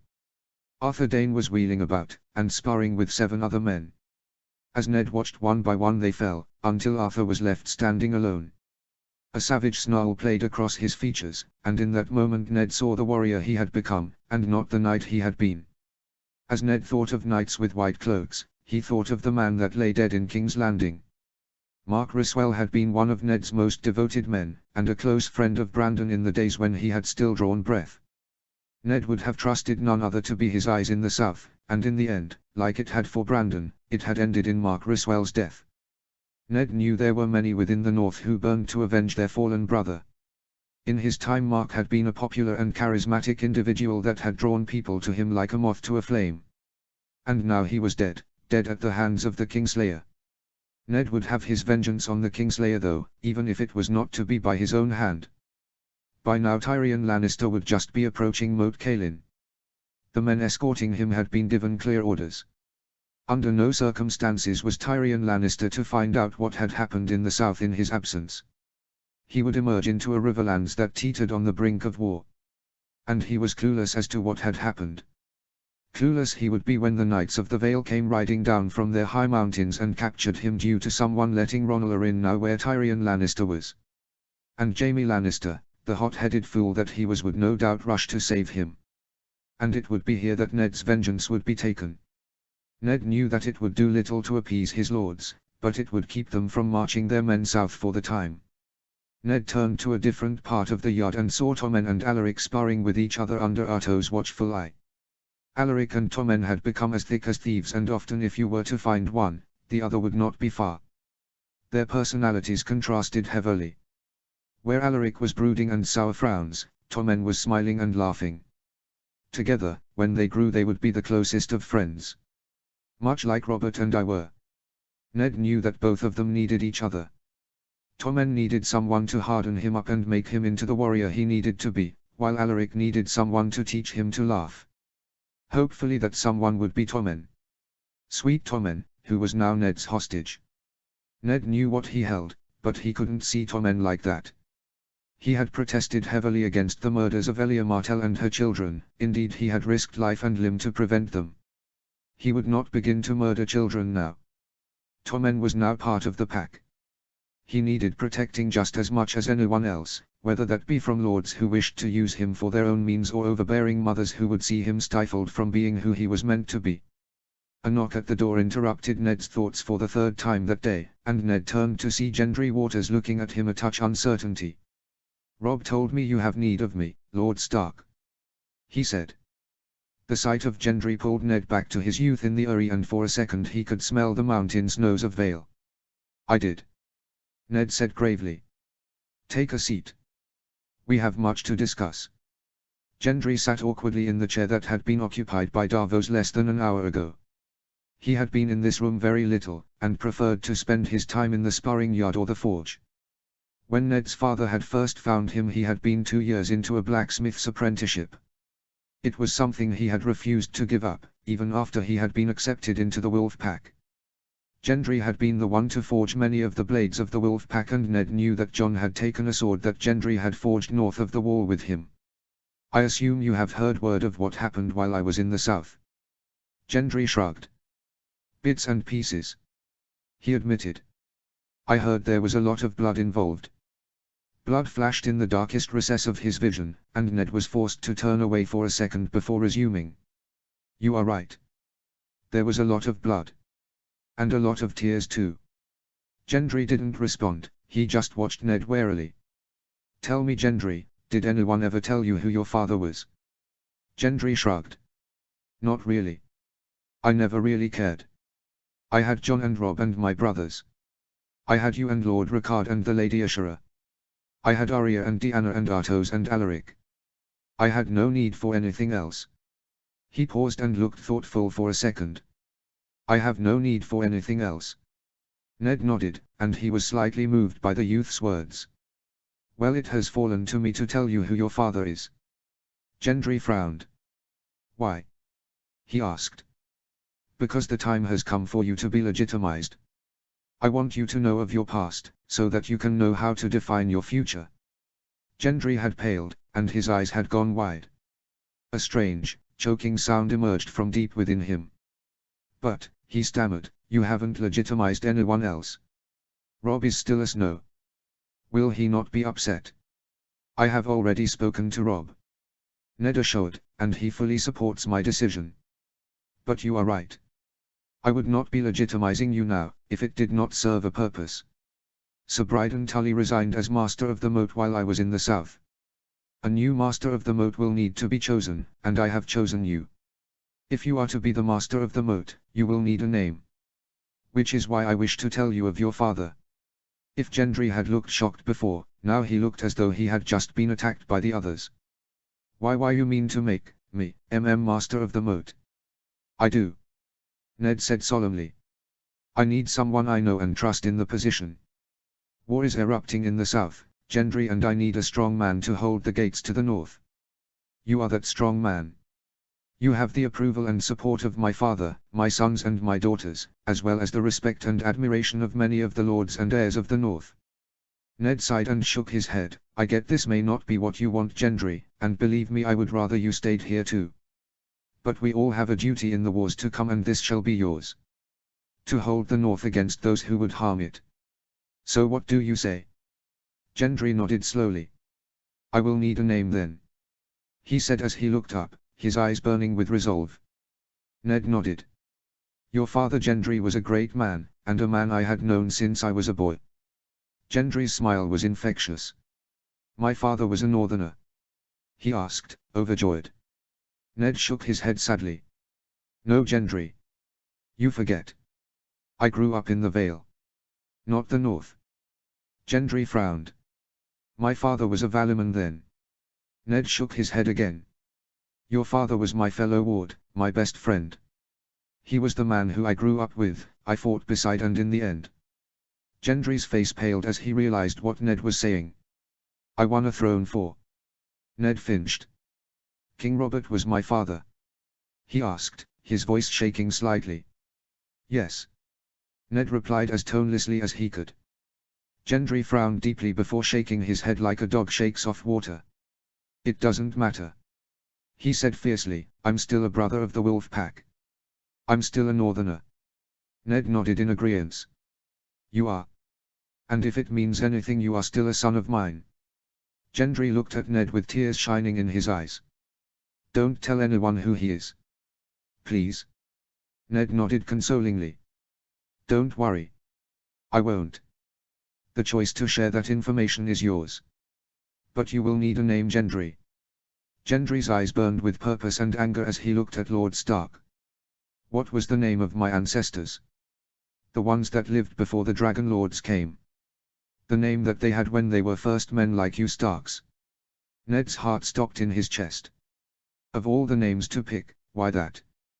But his mouth, and his love for Robert betrayed him. Durrandon, he said. Gendry nodded. Gendry Durrandon, he said as he rolled the words on his tongue. Durrandon, that shall be my name. Ned nodded with a heavy heart and pulled Snowfall from where he had stashed it. He had asked to borrow it from Artos this morning, and Artos had been all too ready to agree. Get down on one knee, Ned said as he stood up and walked around the desk. Gendry did as he bid, and fell to one knee before him.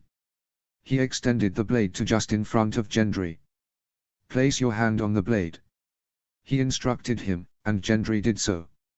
In the north, Starsteel is considered a holy and sanctified, a gift from the gods to men. If you swear an oath on this blade, it is as binding as swearing an oath before a heart tree. Do you understand? I understand, Gendry replied. Lord Gendry of the House of Durrandon. Gendry replied. Lord Gendry of the House of Durrandon. I name you Master of the Moat, and bestow upon you all the titles, powers and authorities that come with such a title. Do you swear your fealty to the North? To protect it and guard it from those who would harm it? I do. Gendry replied, his voice grave. Do you so swear it by earth and water? I swear it by earth and water. Do you so swear it by bronze and iron? I swear it by bronze and iron. Do you so swear it by ice and fire? I swear it by ice and fire. Gendry finished and Ned nodded. Then rise. Rise as Lord Gendry Durrandon, Master of the Moat and Commander of the Moor. Gendry climbed to his feet, and Ned nodded at him proudly. There is one last final thing. What's that? Gendry asked. Ned turned to a table off to the side and pulled back the furs that were covering it. Underneath the traditional blue armor of the Master of the Moat shined. It had been newly fitted to fit Gendry's broad frame. Beside it rested a monstrous spiked iron warhammer that had been delivered to Ned's hands not long ago. You need your badge of office, don't you? And a tool to enforce your word with. Notes. We are beginning to see John's generation taking over duties here. So to clarify where everyone is going, Robb is riding to meet Renly, Domeric and Ramsay Bolton are headed for King's Landing and Davos is headed for Stannis. So far those are the only declared kings in the war, though undoubtedly more will be to come. Anyway, next chapter we check back in with Jon. But please, leave a comment and let me know what you think. Chapter 20, Jon v. The Haunted Forest. Summary. Jon and his host trek through the haunted forest. Notes. See the end of the chapter for notes. Chapter text. The village, much like all the others they had come across, was empty. The map said that this one was called White Tree, and where its name came from was glaringly obvious to any who laid eyes on it. A great big weirwood, one of the largest Jon had ever seen, stretched into the sky in the middle of the village. Though to call it a village was a bit of a stretch. It was more just a collection of ramshackle buildings composed of roughly hewn stone and wood. While the huts were numerous, they were not hardy, and more than one was leaning drunkenly in the wind. This village was nothing compared to the villages of Jon's homeland. Those villages were made of large houses and larger storerooms, with wells and godswoods and 100 other things. The smallest of those villages could house as many as 5,000 people. This one looked as though it could house only a tenth of that size at best. An old tree. Jorah Mormont said as he observed the great weirwood while their men searched the village for any clues as to where the wildlings had gone. And a powerful one. Roderick Walton rumbled from where he sat atop his white hart. His 2 wolves tumbled with Ghost at his side, while his golden eagle flitted from his shoulder and flew upwards and into the weirwood's canopy. He was dressed, much like the rest of the weirwood warriors were, in their runic bronze plate. I can sense it from here. The old bear flicked his gaze to the Lord Commander of the weirwood warriors, before switching his gaze to their men. There were now 1,000 men in their party, 300 brothers of the Night's Watch and 700 men under Jon's command. As they watched, Jeor Mormont's personal steward walked out from among the milling men. His name was Edison Tolit, though the brothers of the Night's Watch called him Dolorous Ed, on account of his dolorous attitude. Empty and not a clue to be had as to where they have gone. He called, much like all the last. Where have they all gone? The great Jon muttered as he clenched his hands around the hilt of his great sword. I don't like this. You'll like it even less when the wildling hosts are falling upon us, Dolorous Ed muttered as he remounted his horse. If they are here killing us we don't like it, and now that they are gone we are still complaining. No wonder they left. I would too if I was faced with such confusion. Jon snorted in amusement, before wheeling about and looking at the Lord Commander of the weirwood warriors. Are there any within sight of us? Roderick Walton turned his head and nodded at one of his captains, a man whom had been introduced to Jon as Mors Cutthroat Castle. An unspoken command passed between the two, and Mors wheeled his own horse about, while a pack of wolves 10 strong that lingered on the edges of the glade they were in rushed away. Mors was the older brother of Jory Castle, and was known for the 10 wolves that he had warged with. It was no coincidence that the banners of House Castle had 10 wolves on it too. Mors was considered one of the more powerful wargs, and as far as Jon knew none had more warged animals than him. Though his uncle Benjen said that there was a wildling known as Varami 16skins. Whether he was a myth or legend though was yet to be foretold. Minutes later, Mors returned alone. There is no trails to be found whatsoever. The wolves will keep pushing north though, until they catch the scent of something. Jon nodded. It was as he had expected. Truth be told, Jon feared that Tormund Giantsbane's host was long gone. He suspected that Tormund Giantsbane would be found with Mance Rayder, wherever the former crow was hiding. Shall we camp here for the night? Jeor Mormont asked, or would you prefer to push on for the lakes? Jon glanced up at the sun. There were still a few hours of sunlight left. Jon glanced to Roderick Walton, but the man was as inscrutable as ever. We'll push on, Jon said with much more authority than he felt. Around him the declaration was met with groans from the men of the Night's Watch, sighs from the Winter Wolves, while the weirwood warriors simply remounted their mounts and fell into formation. When the host had assembled, Jon and Jeor led their men out of the village and for the distant lakes. You made a good choice back there, Jeor told him. While the men will be upset at the prospect of more travel, they will be thanking you when they feast on fresh fish tonight. Jon nodded in agreeance. I hope so too. Don't hope so. Jia replied. No so. The mark of any leader is authority. Your men must believe that you are the ultimate authority or they will not follow you. The easiest way for you to lose your authority is to let your men question your decisions. John turned his gaze to the old bear while his horse plodded along the ranger's trail they were following. You of all men would know. I learned from the best. Jia replied with a wry grin. Your grandfather is from whom I learned how to make my mark upon this world. Really? John asked, interested in what the old bear had to say. You've known him long. I grew up with him. Jia replied. I was in his wolf pack, in the days when he was still a green boy that pissed grass. John looked on the old man with a new light. You were in his wolf pack. There are so few of them left. Jia's smile was replaced by a thunderous frown. There are not many of us left. King Scab killed most of them. John's smile slipped away too, and a darkness fell over their conversation. It was Jia who picked it back up. Your grandfather is amongst the greatest Starks to have ever lived, right up there with the hungry wolf and the bloody blessed bastard. Right up there with the builder himself. With that, the old bear turned his horse and began to bellow at his men to hurry things along. John turned to Arthur Glenmore. Quiver, gather 50 of the winter wolves and ride hard for the lakes. Set up the beginnings of a camp there, just a few fire pits and send some of them out to hunt some food. Quiver nodded and wheeled his horse about, before rushing down the line to gather some men. Minutes later he and his men thundered past, headed on their way to the lakes. At the speed they were going they would be there within the hour. John's host would be at least double that time away. And hours later, when they made the camp, John was relieved to find that Quiver had done exactly as instructed. 4 large fire pits were roaring away, and one was roasted a boar, while the other was roasting a stag. Another 10 smaller ones were scattered around, and a pile of fish was being cooked on those. The host began to disperse behind John, off to find and claim the best camping spots before someone else did. John rode straight for Quiver, who was sitting beside his own already erected tent and fletching arrows. With a sigh, John swung from the saddle and stretched his cramped legs. You've done well, he said. I've saved you a camping spot. Quiver replied as he gestured to the spot next to himself. John smiled gratefully and Garth Mormont rushed past, with the beginnings of John's tent in his arms. As Garth busied himself setting up John's tent, John left to find Moor's cutthroat, to see if his wolves had found anything. He found him by the lake, conversing with Roderick Walton over the construction of the Weirwood Warriors' own camp. Already most of the tents were up, and latrines were being dug, while the beginnings of a sentry roster was being made. They were truly warriors without peer. The 2 men saw him coming and bowed their heads respectfully. Lord John, they intoned. Lord Commander, Moors.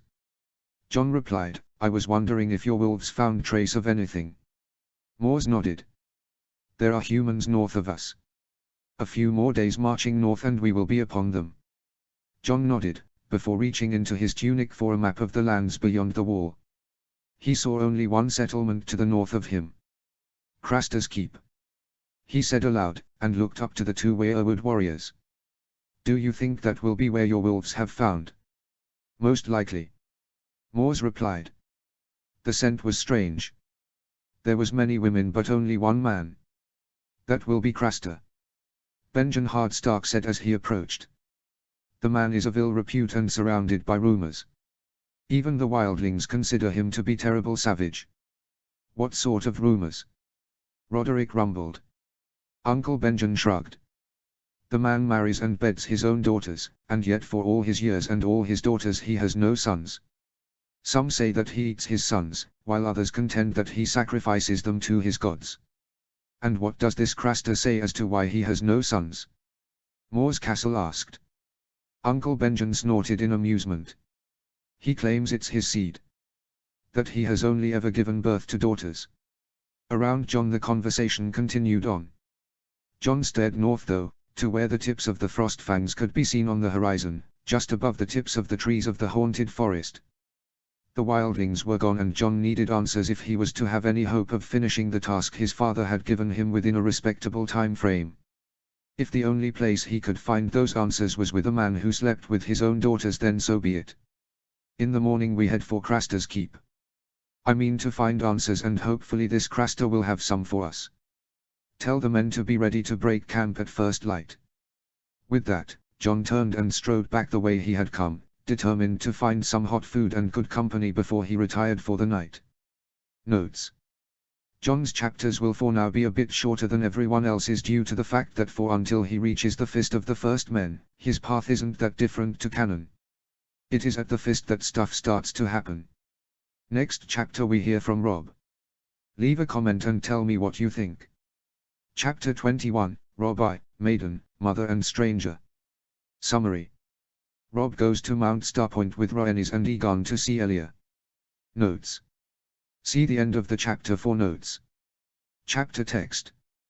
The snow drifted down from the grey clouds, blanketing the trees of the Wolfswood in a fine white powder. Occasionally, a flurry of snowflakes would find their way through the crowded canopy and land on Robb's shoulders, chilling him to the bone and waking him up from his easy doze.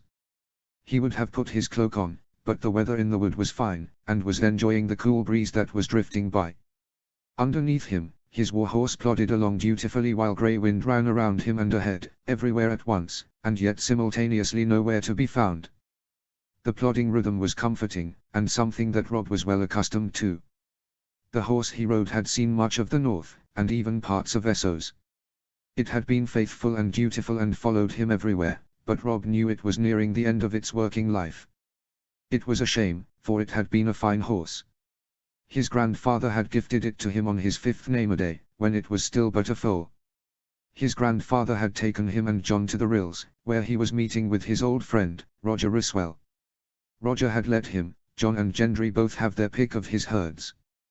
John had chosen first, and had almost instinctively selected a fine coal-black horse that would have ridden to the ends of the lands of Always Winter and back before stopping.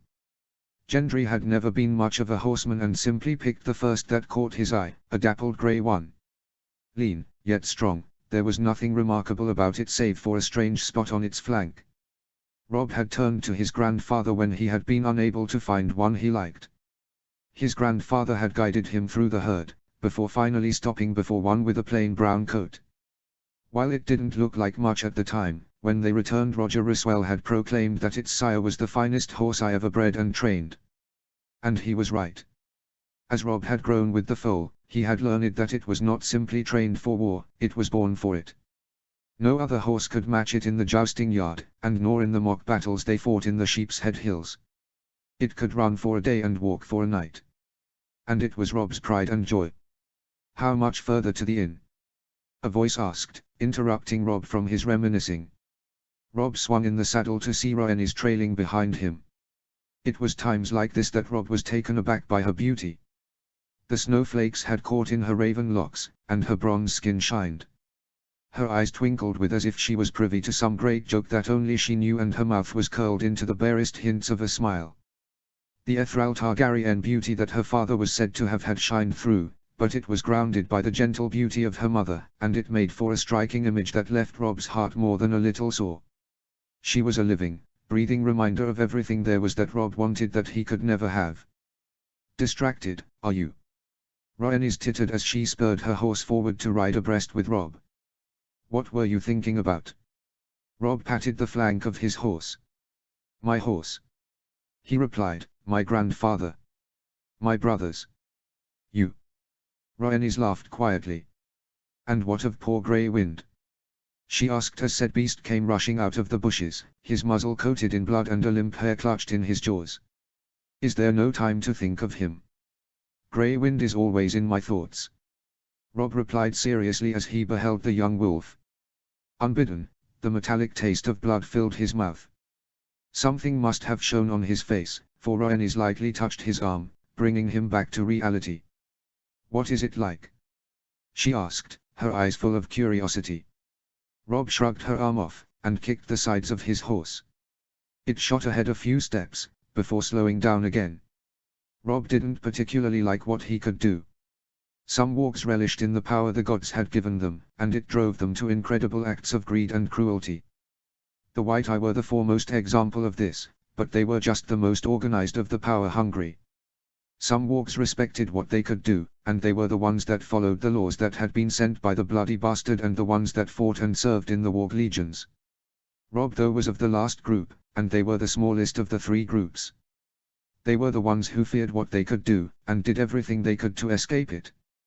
Rob feared the day he would lose himself within his own mind, as he became consumed by the world within. The dangers of warging were real and present every time Rob involuntarily slipped his skin, and Rob loathed it. Many a warg had been driven mad or lost themselves from lingering too long. Many of those wargs were the ones who could control when and where they would slip into their skin, and Rob could do neither. He would slip into Grey Wind's skin anywhere and anytime, and he had no control over it. Sleeping was what Rob feared the most, for in the darkness when his body was resting his mind was awake in the form of a wolf. Behind him, Rhaenys spurred her own horse forward and caught up to him. Her brows were set in a frown, and her mouth was downturned. "There is no need to run off on me." Rob forced an easy smile onto his face. "I wasn't running off," he replied as he raised his nose into the air. "I was racing you. You lost, and quite badly too, I'm afraid." The frown melted away, and was replaced by an amused smirk. "Is that so?" Rob noted her form as she leant forward in the saddle and grasped her saddle, ready to spring away. She would have, had Rob's hand not shot out and gripped the reins of her horse. As such, when she kicked her horse's flanks, it shot forward before coming to a halt when Rob reined it in. Rhaenys laughed in delight and attempted to wrestle her reins from Rob's grasp. The two of them tumbled and playfully shoved each other as they fought to take control of the other's horse. "Will you two stop goofing around?" Rhaenys' smile tightened and she turned around to view the last member of their traveling party. Rob lingered in the moment a second more, before he turned around too. Aegon Targaryen was the last of their party, and a more brooding and unhappy boy Rob was yet to meet.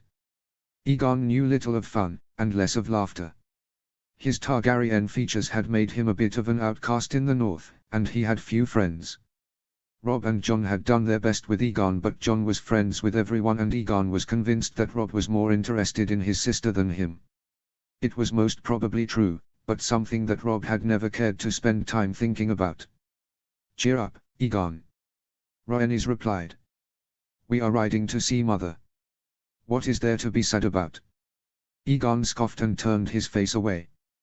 "Plenty. The cold. The snow. The infernal wind that won't stop blowing." "Well, you're in luck," Rob replied as lights appeared in the distance. "The inn is within sight." "Thank the gods," Aegon muttered as he kicked the sides of his horse and spurred it on. As he passed, his horse kicked up a flurry of snow in Rob's face. Rhaenys smiled apologetically before racing after her brother. Rob shrugged to himself as he watched them race away, before whistling for Grey Wind. His direwolf came trotting out of the woods on his left, and padded to Rob's side. Rob leant down and ruffled the fur behind his ears. The forest was wonderfully peaceful with all other company gone, and for the remainder of the journey Rob dawdled, enjoying the sanctity of the moment. When he arrived at the inn an hour later, he found a hot meal already waiting for him.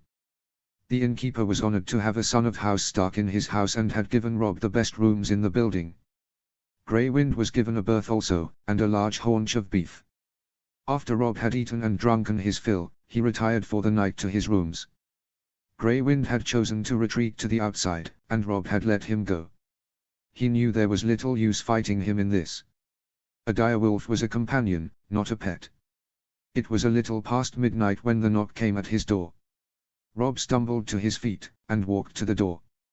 He pulled it open, and found Rhaenys standing before him, wrapped in a crimson robe. "You can't sleep?" she asked. Rob smiled sadly. "Grey Wind is hunting." "Ah," she replied, as though what was all the explanation needed. She slipped past him and stepped into his room. She looked around cautiously, before turning back to him. Rob closed the door and made his way over to her, before seizing her by the arms and claiming her lips with his. Rhaenys responded eagerly, the tongues battling for dominance. Rob's hands fumbled at the ties of her robe and he shoved it from her shoulders as he pulled her closer to himself. Her skin was warm against his, driving away the chill in the air. He felt her smile as he pulled back and rested his forehead on hers. "I have been wanting to do that all day," he admitted. Me too. Rhaenys replied as she pulled away and stepped out of the puddle of her robe, stark naked. Robb drank in the sight of her, admiring every curve and edge. No matter how many times he saw her like this, no matter how many times he bedded her, this was a sight he never grew sick of. Her dusky skin glowed in the low light cast by the fire burning in the hearth, and her wavy hair was loose, cascading down her back. 2 brown nipples graced the top of her breasts, and a small thatch of hair covered her sex. She tugged on Robb's hand and pulled him back to the bed. Together they tumbled down into it, and Robb kissed her again, licking demandingly at her mouth, with one hand entwined in her hair. His other hand was roaming all over her, her back, her hips, her belly, her breasts, everywhere he could reach. Her hands were just as grasping, tugging on his hair, scratching his back and running down his arms and along his chest. She tasted of the strawberries she loved to eat, and his nose was filled with scent of the perfume she used. As he licked and nibbled his way down her neck and across her chest, he felt her hands tugging at the strings of his pants. She whined and moaned as Robb bit one of her nipples, and then it was Robb's turn to groan and whimper as she freed his hardening manhood from his small clothes. With a few quick sure strokes he was as hard as Valyrian steel. The rest of the night was much of a blur for Robb, but it was filled with a sweet scent, and warm and grasping walls. Robb spent himself inside of Rhaenys more than he cared to count, and he brought her to climax with his hands, and tongue and cock as much as she brought him to climax. When Robb awoke the next morning from a dreamless sleep, the scent of her perfume still lingered in his nostrils, while the phantom touch of her memory still burned his skin and lips and groin. Rhaenys herself was nowhere to be seen, and Robb dressed and made his way down to the common room alone. It was there that he found Aegon and Rhaenys engaged in a fierce conversation. Before them sat an untouched breakfast of bacon, sausages and eggs. As Robb approached, the siblings fell silent, though he noticed that both were shooting each other dark glares. Robb sat down and pulled the plate of food closer to him, before gorging himself. At some point, Grey Wind appeared and Robb fed him the scraps off his plate. As the silence stretched on, Robb remained all the more determined to ignore the growing tension, until eventually Aegon got up and walked off, leaving Robb and Rhaenys alone. He shot one last dark glare at his sister before he stormed out of the door. Robb watched him go before he turned back to his lover. "What happened?" he asked as he sopped up the fat of his bacon with a bit of bread. Rhaenys sighed, and sadness settled over her. "Aegon is unhappy. About his lot in life." "Yes." Robb scratched behind his direwolf's ears. "He would have been the heir to the Iron Throne in another life. And he and I would have been dead in another." Rhaenys replied hotly. "It does no good to talk of roads not taken." Robb hummed in agreeance, before getting to his feet. "I want to leave before the early morning is done. I mean to make it to Mount Starpoint before the day is done." Rhaenys nodded and also got to her feet, before rushing away to gather her belongings. Robb himself sought out the owner of the inn, and paid him handsomely for his food and board. And thus, less than an hour later, Robb, Rhaenys and Aegon found themselves on the road once more and well on the way to arriving at Mount Starpoint. Today's ride was much different in Robb's opinion. Gone was the snow and laughter and happiness, and in its place was a brooding tension that threatened to burst out at any moment. Robb rode ahead of both the Targaryen siblings, determined to not get involved in their family squabble. Aegon's thirst for more was well known within House Stark, but Aegon had been raised as a bastard, never knowing the truth of his birth until a few years ago.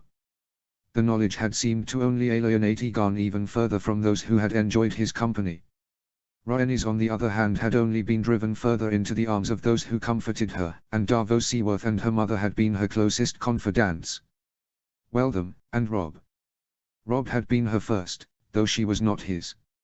He had been visiting the brothels of the Winter City since he had turned 11. It was Theon Greyjoy who had first introduced him to a woman's touch, and ever since Robb hadn't been able to get enough of it. Serving girls, whores, the daughters of the Lords of the North, where Robb had gone a bloody trail followed of broken maiden heads and broken hearts. When Robb had found his way into Rhaenys' bed over a year and a half ago, he had sworn off other women, and for the most part he had stayed true to Rhaenys. He knew what they had going could not last though.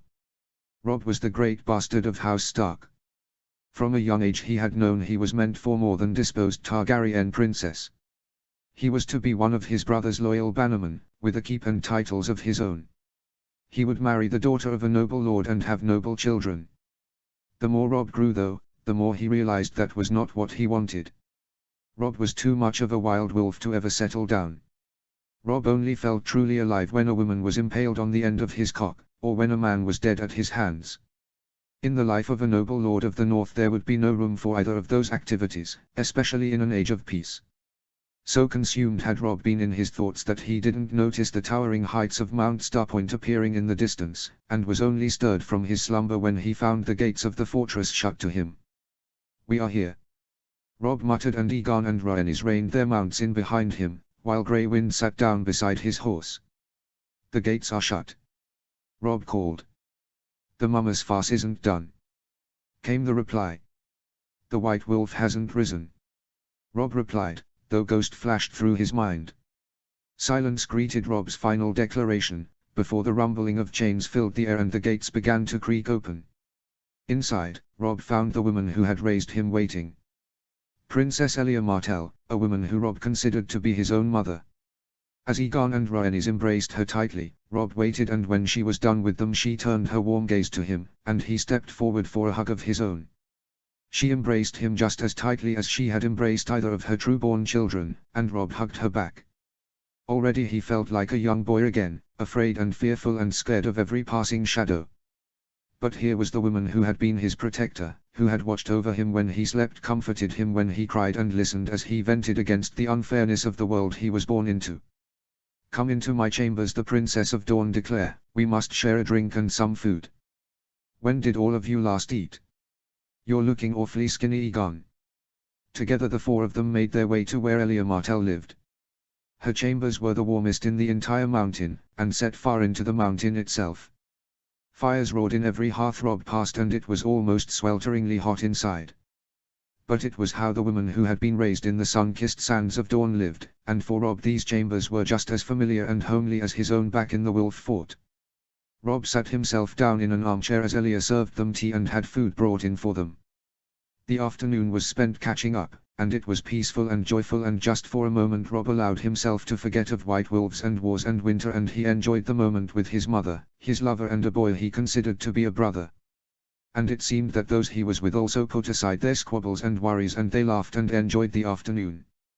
But all good things must come to an end, Rob would later lament, and Elia Martell was the one who ended it. "Rhaenys, Egon," she said, her voice sharp, "leave me alone with your brother for a moment." Rhaenys and Egon stood up and left, and Rob watched as his stepmother got to her feet and pulled a wrapped package from a shelf on the wall. Rob hadn't noted it before, because it was wrapped in a yellow pelt. "Here," Elia Martell said as she proffered the package to him. "Take it." Rob reached out and noted the second he grasped it that it was a sword. "A sword?"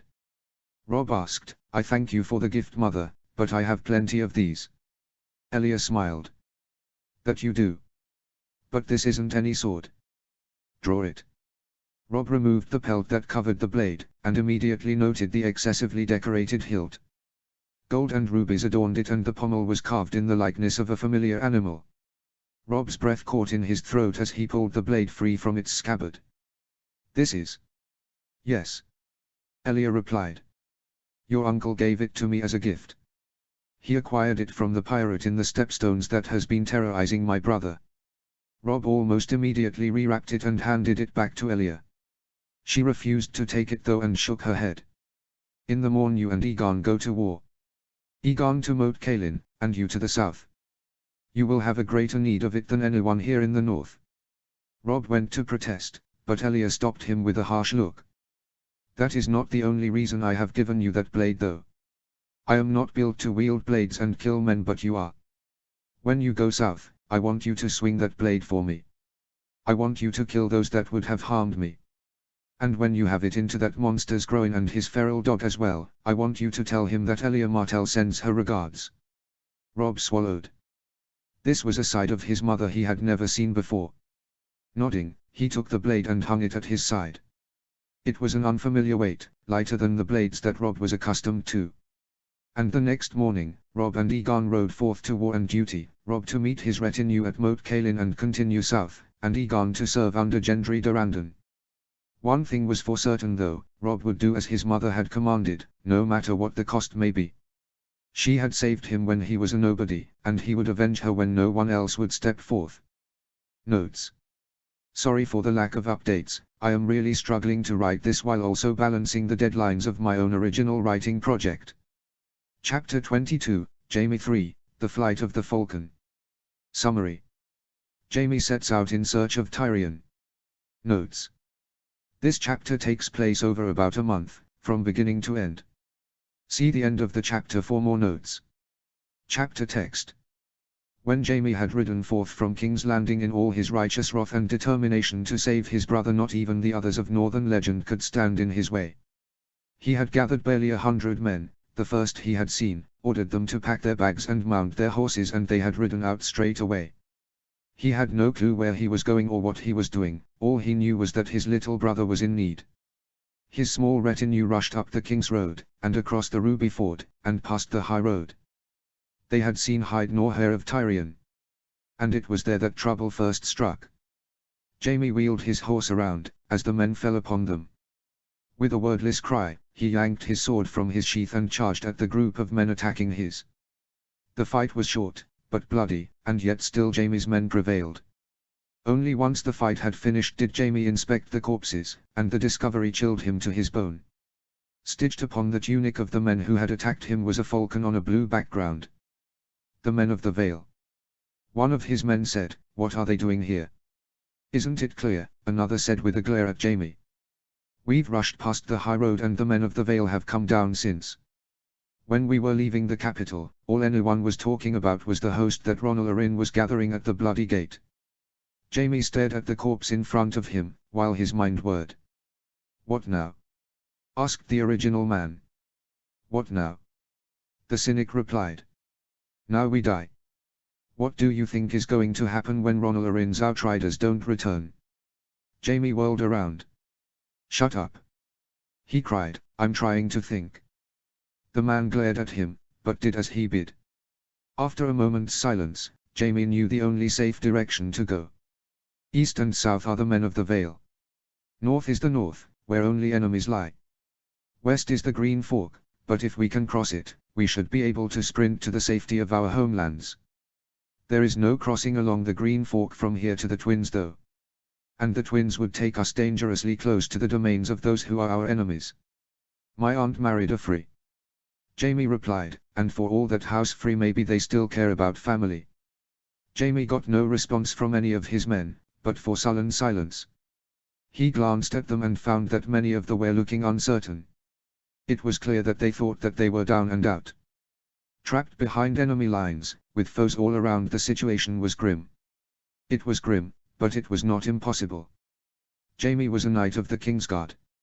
He had fought with and besides the likes of the Sword of the Morning and Barristan the Bold. We will prevail. For all of Ronal Arryn's posturing, he is still a boy playing at war. A boy he may be, one man said, but he is surrounded by notable and hardened warriors like Bronze Yohn and Sir Lyn Corbray. Those are men that are not to be trifled with. No more of this arguing. Another man named Jared snapped. We are going to have a hard enough time getting out of here alive united. It will be impossible if we are divided. Jared turned to Jaime. What is your command, my lord? Jaime glanced at the map in his hands. We'll continue trekking northwest until we reach the Twins. We move fast, sleep little and hunt as we ride, and we should be able to stay ahead of those who would harm us. We keep our eyes out for Tyrion. Whoever finds him first will be awarded 500 golden dragons.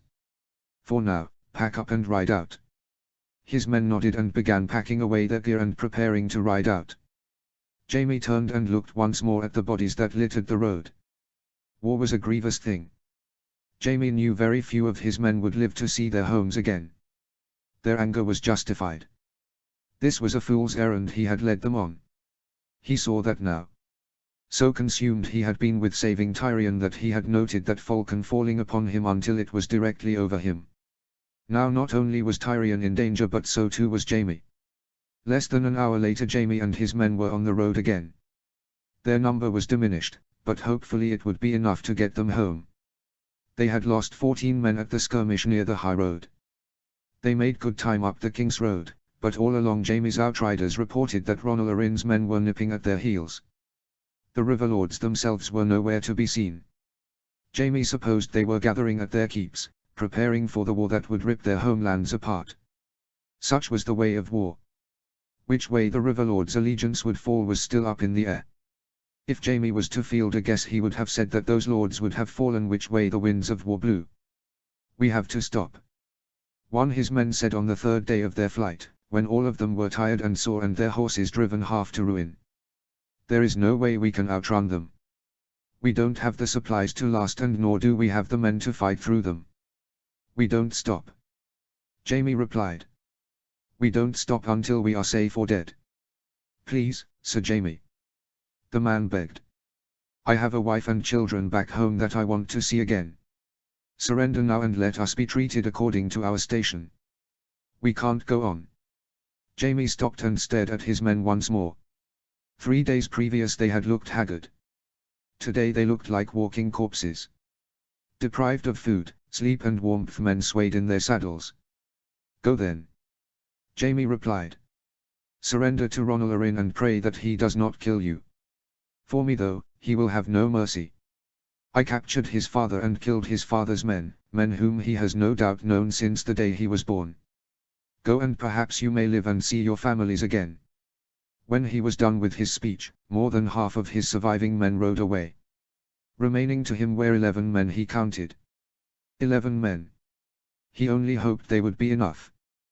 The next morning they had another encounter with Ronalarin's outriders. They were not enough. Jaime had been forced to flee with the 3 surviving guards he had left. He had even bothered to learn their names now. The silent one was called Alec. He spoke little, but Jaime knew few who rode a horse better. The tall one that liked to laugh was called Unwin, though he laughed little these days due to an Arryn knife tearing his cheek in half. The final one that had stayed with Jaime was the cynic who had so heavily berated him from the start of this god-forsaken journey. His name was Rugger, and to be frank, Jaime was sometimes scared by him. He was a devil with a sword in hand, and he fought like a man possessed. Death horrified him, it seemed, and he fought against its grasp every time it came for them in the form of outriders.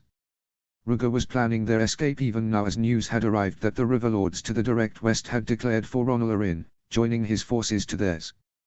"We can still flee north," he was saying as he and Alec leant over the map they had. "The Starks are yet to declare, and we can still have a hope of crossing at the Twins. Even if the Twins rebuff us, we can continue up the King's Road and cross further up, where the waters don't move as fast. I'm sure there is some riverman with a barge who can be convinced to help us in exchange for some gold. Perhaps we may even bump into the Lord Tyrion." "No," Jaime said as he joined them. "I won't have good men die for a dead cause. Go, all of you. If you can, slip back south past Ronalarin and go back to King's Landing. Tell Cersei I sent you and she will reward you highly for your service to me." Rugger snorted in disbelief. "More like she will order our heads cut off for abandoning her brother." Jaime ignored him. "If you don't want to go south, go north. For all that I loathe them, the Northerners are honorable people and there is always work for good swords in the north." Unwin grunted in agreeance before reaching out to grasp Jaime's hand. "Best of luck to you, Sir Jaime. Hopefully I'll see you again someday." Jaime nodded and clasped Unwin's hand. "When this all over, find me and I'll see you rewarded." Unwin nodded and stepped back while Alec stepped forth. He just nodded once, before turning to follow Unwin. "Are you coming, Rugger?" Unwin asked as they mounted their horses. Rugger stared at Jaime for a time, before turning to Unwin and shaking his head. "I'll take my chances with Sir Jaime." Unwin nodded before turning and spurring his horse away. Alec followed, leaving Jaime and Rugger alone. "Why did you stay?" Jaime asked. "There's no chance that I will survive what is to come. And there is also every chance you will." Rugger replied as he, Unwin and Alec passed over the hill behind them. Rugger walked behind him to get his belongings when Jaime felt something heavy crash into his skull. "And that is something I just could not bear," Jaime heard Rugger say as he sunk into the embrace of the darkness. When Jaime came to, he found himself in chains. He was in a cage while around him the sounds of feasting and cheering were underway. He turned his head and found himself staring at a handsome young man that looked to be about 6 and 10 years old. He had wavy blonde hair, striking blue eyes and an aquiline nose. His jaw was as sharp as the sword that rested at his side. "Lord Ronald," Jamie said with a grin as he tried to get to his feet. Something wasn't right though, and his legs refused to respond. He ending up face planting in the mud and dirt. A pair of strong hands hauled him to his feet and bound him with ropes to a post. Jamie opened his eyes and found Lord Yohn Royce standing before him, each inch of his form wrapped in his brilliant bronze armor that blazed with the light of 100 runes. He drew his sword from his side and leveled it at Jamie's chest. "Shall I kill him, my lord?" The question hung in the air, and to Jamie's horror he realized Ronald was considering it.